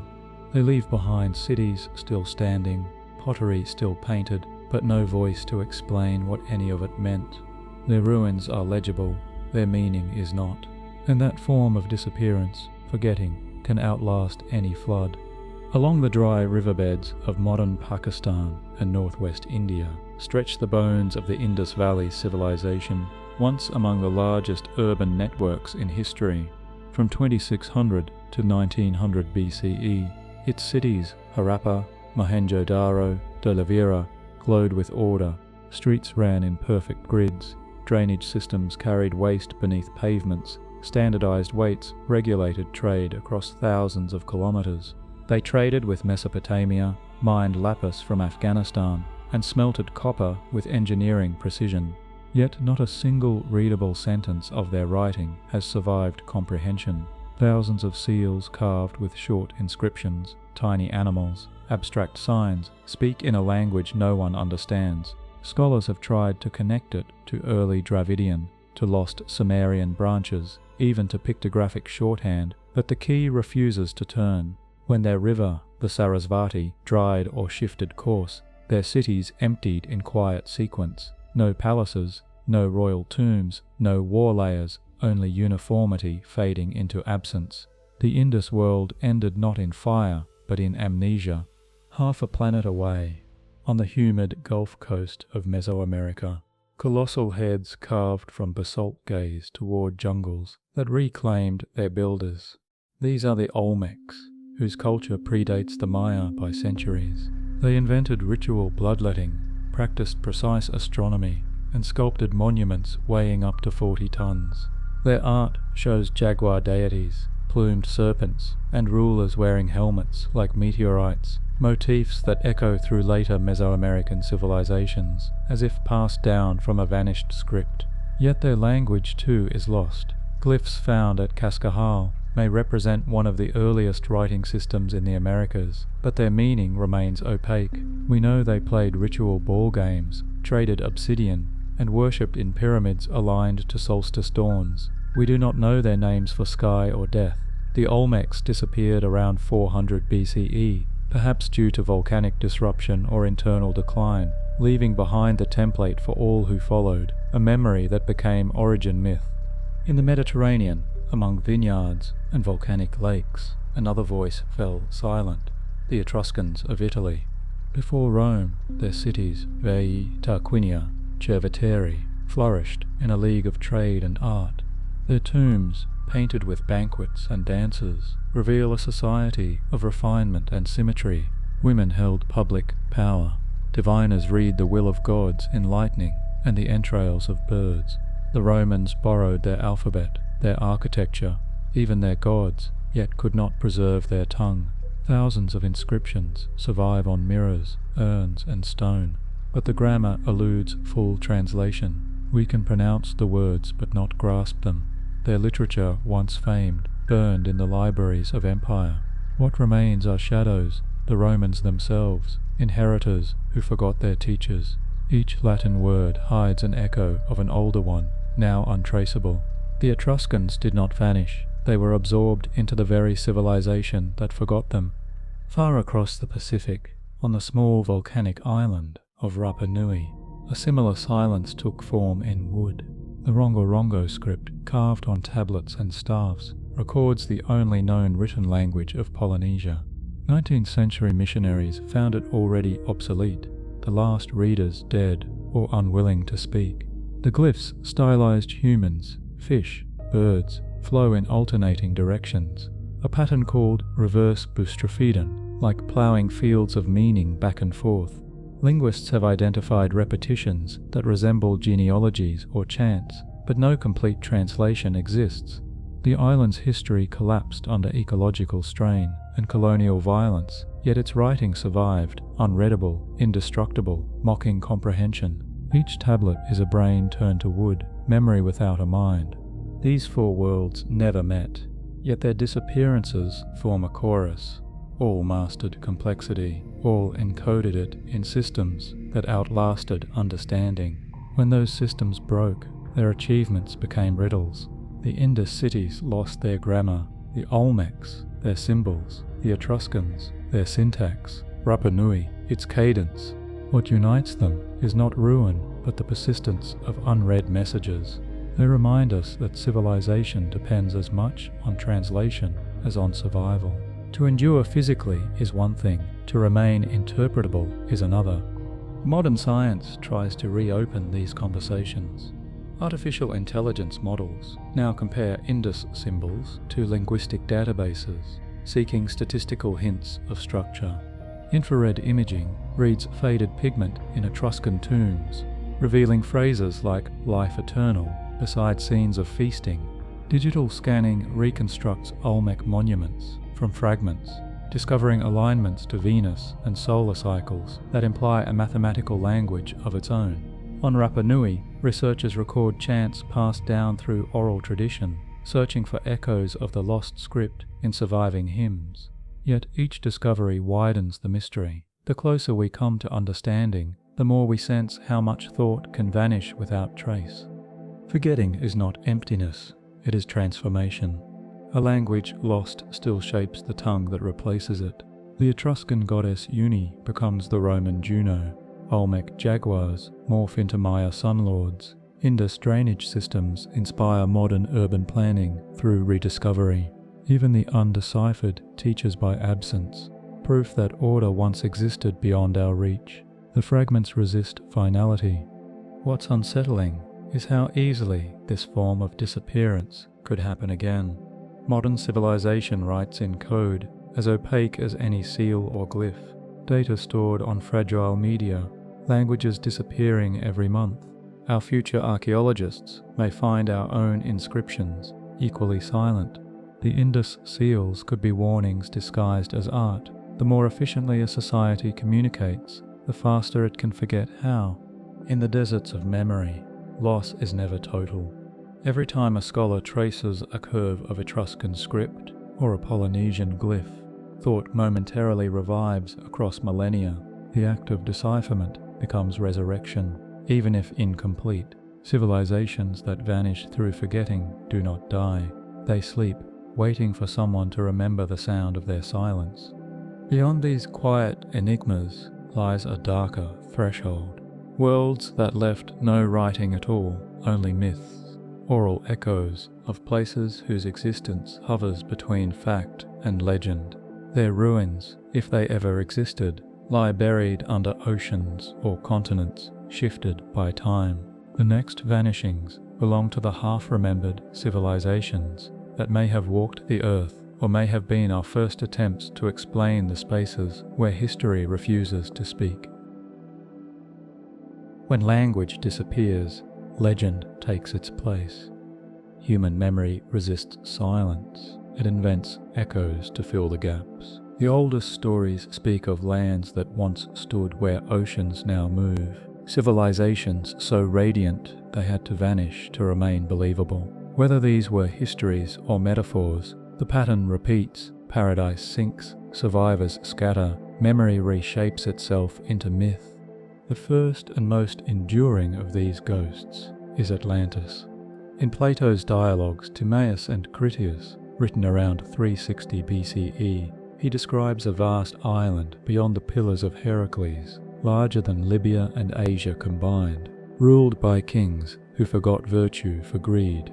In a single day and night of misfortune, it sank beneath the sea. For centuries readers debated whether he meant an allegory or an event.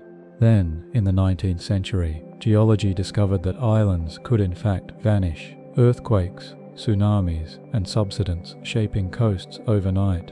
Crete's Minoan civilization, destroyed by the eruption of Thera, matched the pattern almost exactly. Maritime wealth, divine punishment, sudden disappearance. Yet even that parallel fails to close the story. Every ocean has its Atlantis. Off Spain, off the Azores, off the Caribbean, each generation moves the coordinates, but never the yearning. The myth persists because it promises a memory larger than evidence, a world we lost without ever knowing it was ours. In the Pacific, a similar legend grew from colonial misreadings and indigenous echoes. The tale of Mu. In the 1870s, the traveller Augustus Le Plongeon claimed that Maya inscriptions referred to a sunken continent across the ocean, a motherland of humanity. Scholars dismissed it, yet the idea spread faster than any proof. Maps appeared showing Mu stretching from Easter Island to Micronesia, a drowned Eden linking Asia and the Americas. Geologists later found no such landmass. Tectonic plates do not allow continents to sink whole.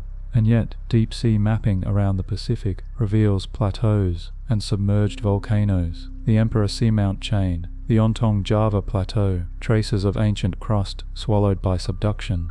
The myth exaggerated reality, but it preserved intuition. The planet itself forgets its own architecture. Mu may not have existed as a civilization, but its story records the memory of landscapes erased before language began. Off Japan's southern coast, divers in 1986 found something that blurred that line again. A stepped stone structure off the island of Yonaguni. Massive terraces, right angles and platforms descend into the dark like the ruins of an underwater city. Some scientists argue they are natural formations, the product of sandstone fracturing along geometric planes. Others see deliberate carving, stairways aligned with ancient shorelines, now drowned by post-glacial sea level rise 10,000 years ago. Sonar scans show parallel walls, and what appear to be column bases. If human, it would rewrite the history of East Asia, pushing architecture back to the Mesolithic. If natural, it remains one of geology's most precise imitations of design. In either case, the effect is the same. Standing before the monument, divers describe the sensation of descending not through water but through time.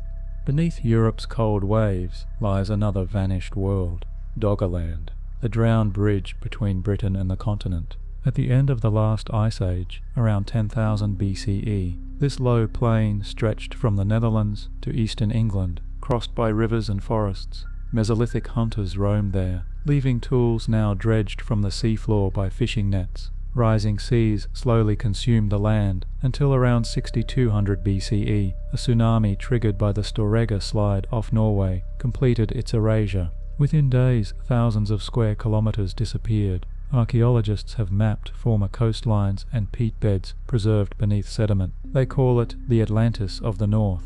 Unlike mythic Atlantis, its reality is beyond doubt. An entire landscape gone, leaving behind only DNA in the silt. Its rediscovery transforms legend into geography, proof that sinking worlds are not imagination but prelude. Across the Atlantic, near the Bahamas, lies another structure that toys with coincidence, the Bimini Road. In 1968, divers discovered a line of massive limestone blocks, forming a curving path under shallow turquoise water. Some believed it the remnant of Atlantis, others saw the foundation of a harbour or wall. Geological studies later showed that the stones are beach rock fractured and eroded in natural formation. Yet the mystery endures because of timing. Psychic Edgar Cayce had predicted decades earlier that remnants of Atlantis would rise near Bimini by 1968 or 1969. When the discovery matched the date, imagination outran science. What persists is not the claim but the emotion, the desire for proof, that memory can be physical, that longing itself might uncover history. The ocean keeps offering shapes suggestive enough to keep hope afloat. Together, these half-remembered worlds compose a map of yearning. Atlantis, Mu, Yonaguni, Doggerland, Bimini, 5 names scattered across the hemispheres, each reflecting the same pattern, a civilization or continent lost to the sea, rediscovered by those who need their myths to anchor disbelief. They show how history and imagination share the same material, absence. Every myth begins as a misunderstanding of geology. Every discovery begins as the correction of myth. Between them lies the mystery that sustains both. Science, in its quiet way, has begun to confirm fragments of these old intuitions. Satellite altimetry reveals continental shelves once dry. DNA studies show population bottlenecks that coincide with massive floods. Myths of delibird eels appear in cultures from Sumer to Polynesia, describing not one global flood, but thousands of local drownings remembered as one. The stories survive because the pattern does. Ice melts, seas rise, memory invents meaning. Myth is the record keeper of catastrophe. There is another dimension to these tales, ethics. Atlantis falls for hubris, Mu for forgetting, Doggerland for climate. Each myth encodes a warning disguised as nostalgia. The Earth has erased us before and will again. In that sense, these lost continents are not anomalies, but rehearsals. The planet renews itself by subtraction. Civilization's memory of its own fragility becomes its only continuity. Standing on any shoreline at dusk, you can feel it, the same vertigo that drew Plato's philosophers and modern divers alike. The horizon looks solid until you remember it moves. Beneath those waters, sand buries not only ruins, but ideas of permanence. Perhaps that is why myths of sunken worlds never fade. They are less about what was lost and more about what remains possible, that somewhere, under silt and time, a version of ourselves still breathes, waiting for light. Beyond these semi-mythic realms lies another stratum of disappearance, quieter and closer to home, civilizations undone, not by ocean or oblivion, but by their own perfection, societies so complete that survival itself required dissolving into something else. Perfection has its own gravity. When a society masters its environment so completely that nothing seems able to break it, collapse often comes not from failure, but from fulfillment, from the system completing its own circle and folding inward. Some civilizations disappear precisely because they work too well. Across the Aegean, bronze gleamed brighter than the sun itself. The palaces of Mycenae, Pylos, and Tiryns were engines of administration, storerooms, catalogued in Linear B tablets, walls cyclopean in scale, economies balanced on trade and war. Around 1200 BCE, their ships ruled the eastern Mediterranean. Their warriors became legend, immortalized as Agamemnon's heirs. Then, almost overnight, the tablets cease. The palaces burned within a single generation. Earthquakes cracked walls, drought weakened harvests, sea raiders, perhaps their own mercenaries, attacked from the coast. But the deeper cause may have been the system itself, hyper-centralized economies unable to flex when trade faltered.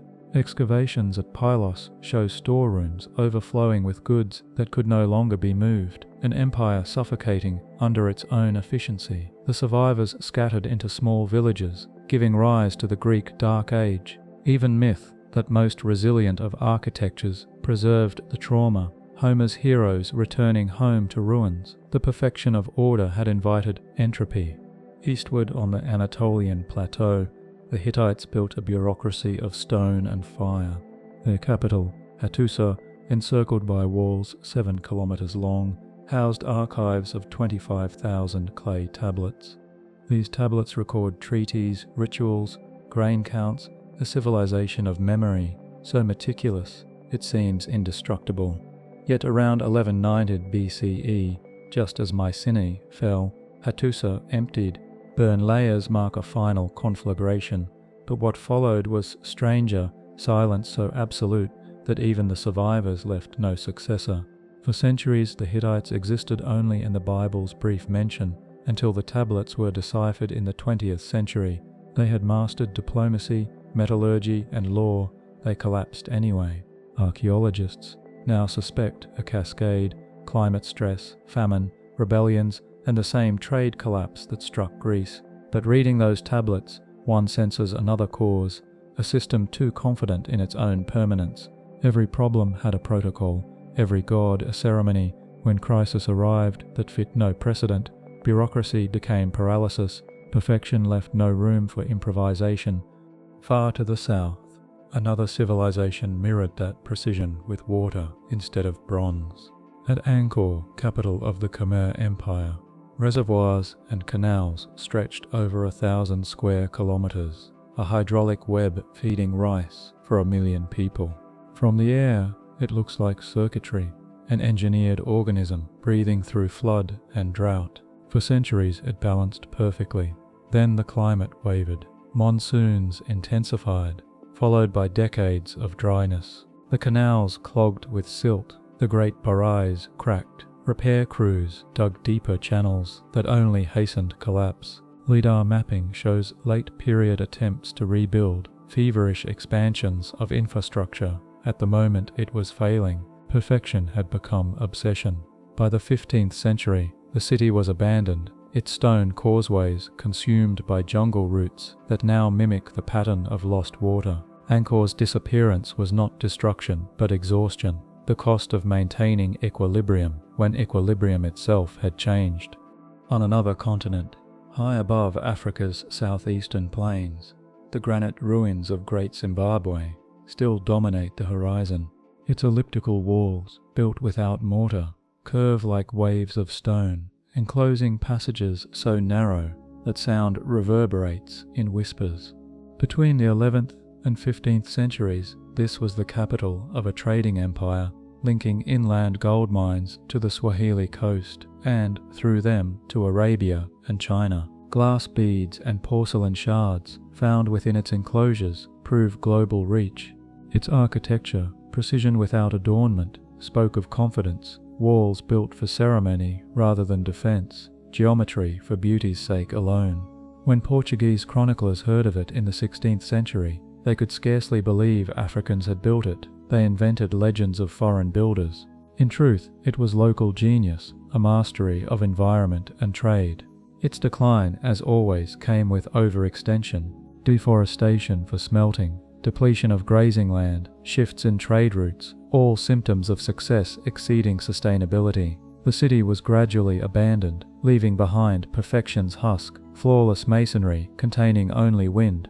These four vanishings share a symmetry deeper than coincidence.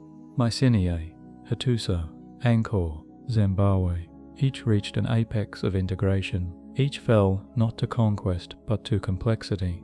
The tighter the system, the smaller the margin for error. Collapse becomes a kind of self-completion, a return to simplicity demanded by entropy. Modern systems theorists call this over-optimization. Ancient societies called it fate.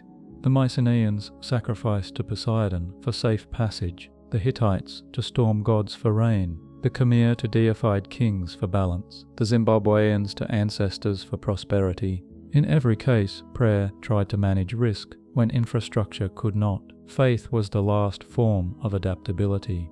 Archaeology reads the aftermaths like post-mortems. In Greece, later city-states reused Mycenaean stones for new temples, turning collapse into foundation. In Anatolia, the Neo-Hittite kingdoms rose from refugees, carrying fragments of language that would seed future empires. In Cambodia, villages persisted among Angkor's ruins, using temple walls as quarries for houses, the sacred becoming domestic. In southern Africa, the Shona people kept the name Zimbabwe, meaning house of stone, as cultural memory. Perfection's ruins became blueprints for resilience. Yet there is something unsettling about how familiar their stories now sound. Complex systems pushed beyond flexibility. Environments altered faster than belief could adjust. Patterns not confined to antiquity. We read their endings like premonitions. Civilization's greatest danger has never been chaos, but stability mistaken for permanence. The beauty of these ruins is deceptive. The smooth precision of Great Zimbabwe's curves, the symmetry of Angkor's towers, the proportional logic of Mycenaean halls, all suggest control, but look closer. Cracks already existed at their creation. Perfection begins to age the moment it is achieved. The act of completing a system is also the moment it stops evolving. Nature waits, patient, for its turn, and when it takes that turn, it does so gently. Grass fills courtyards, birds nest in aqueducts, rivers reroute. The fall of perfection is rarely violent. It is a soft erosion, a quiet exhale. Centuries later, tourists photograph these ruins believing they witnessed tragedy, but perhaps they're seeing equilibrium restored. The next disappearances would test that idea on a planetary scale. Beyond the deserts and jungles, beyond the perfectionists of stone and water, lie civilizations that collapsed in chains, each fall triggering another, like echoes across continents. Their stories remind us that no civilization ever vanishes alone. When perfection cracks, the sound travels. No civilization falls in isolation. Each collapse becomes a vibration that moves through trade, climate, and faith until the world itself trembles. History's endings are often not separate tragedies, but synchronized beats in one long rhythm of decline. At the heart of that rhythm lies the Roman Empire, a structure so vast that its fall still defines the word. For centuries, its roads stitched continents together, its aqueducts tamed gravity, its laws codified order itself. Yet the system's strength was also its fragility. By the 4th century CE, the frontiers had stretched beyond governance. Armies that guarded them became kingdoms of their own. Trade routes fractured under plague and overtaxation. Reliance on grain from North Africa made the empire hostage to weather. When the Vandals seized Carthage, famine reached Rome's gates. But the deeper collapse was conceptual. Citizenship without cohesion, bureaucracy without belief. The West fell not from invasion, but from exhaustion. The East, Byzantium, survived only by narrowing its scope. Perfection scaled down to endurance. The chain began here. When one center of gravity shifted, the rest followed. Across the ocean, And centuries later, another empire, different in every form except its reliance on rhythm, felt the same convulsion. In the lowland jungles of Central America, the Maya faced their own terminal classic collapse between the 8th and 9th centuries. Drought tightened its grip. Warfare between city-states like Tikal, Calakmul, and Copan intensified as resources shrank. Monument inscriptions multiplied during the final decades, a civilization talking louder as it drowned. When rainfall finally failed completely, the population scattered northward. Archaeologists reading pollen records in lake beds found that deforestation had amplified drought by reducing local rainfall, a feedback loop centuries before the term existed.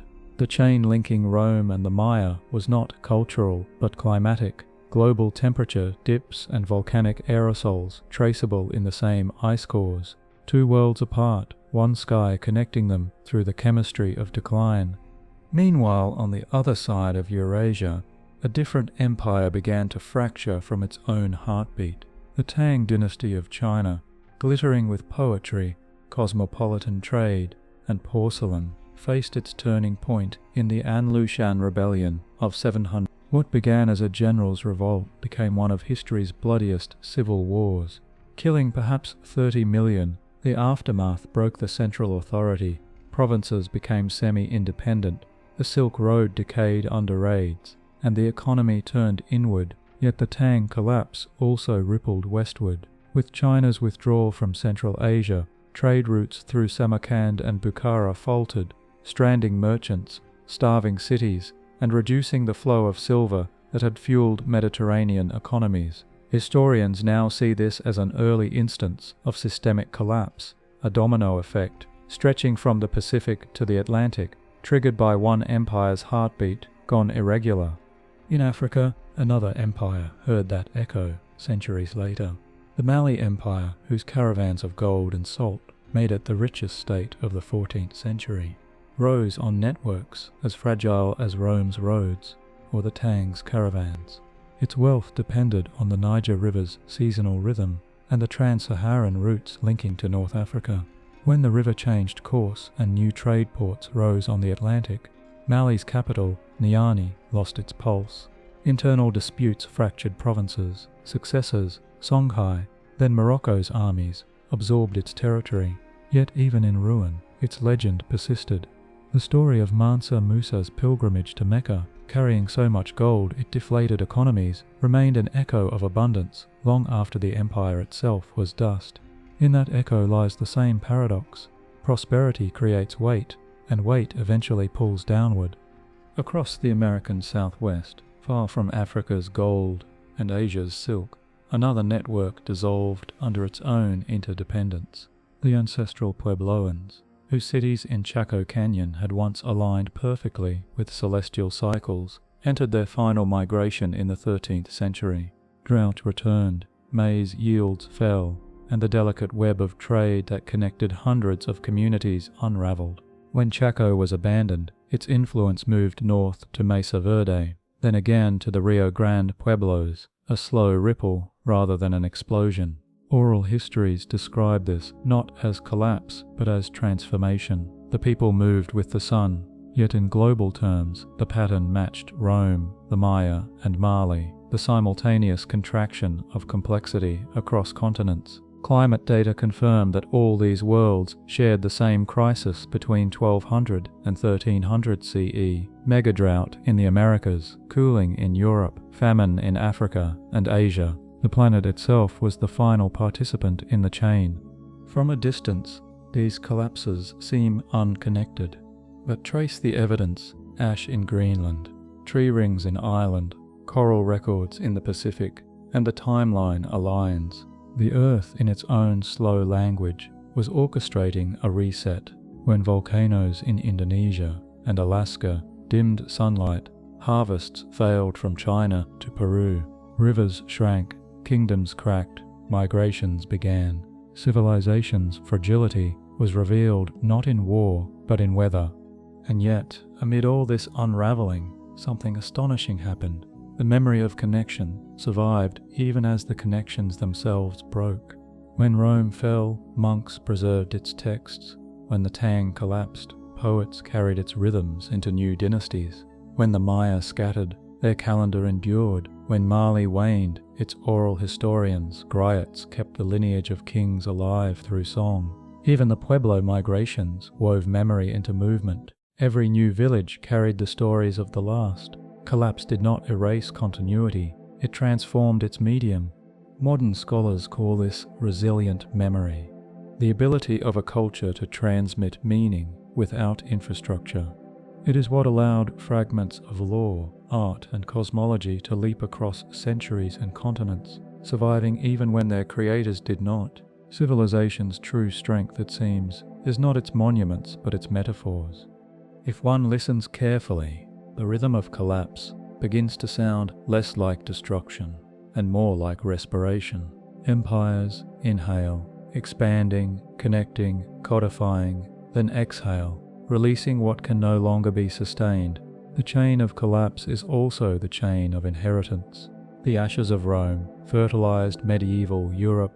The fall of the Tang opened the Silk Road to Islam's golden age. The ruins of Angkor sheltered later Cambodian kingdoms. The ghost of Mali became the spirit of Timbuktu's learning. The memory of Chaco survived in Pueblo rituals, still performed today. What we call ending is often redistribution, but every breath shortens the pause before the next one. The chain tightens toward the present, where no civilization stands apart.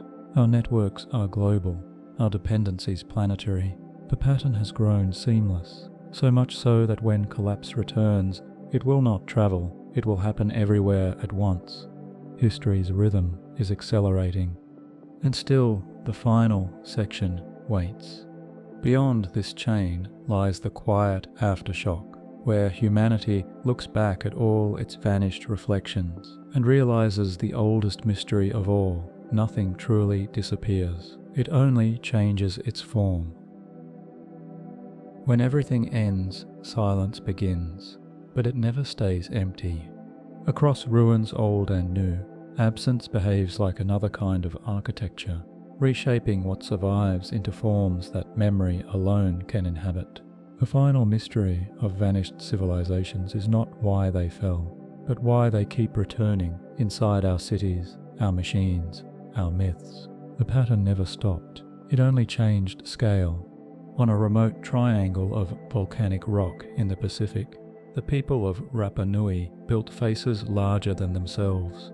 Nearly 900 Moai stand with their backs to the sea, watching over the island's interior as if guarding what little remained.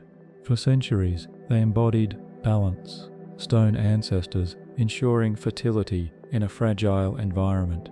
Then the balance broke. Deforestation, partly ritual, partly survival, left the soil bare. Crops failed, society splintered. By the time European ships arrived in the 18th century, the Moai had been toppled, the clans reduced, and the island's memory divided between legend and guilt. Yet even that ruin proved cyclical. Today, reforestation and cultural revival restore what was lost.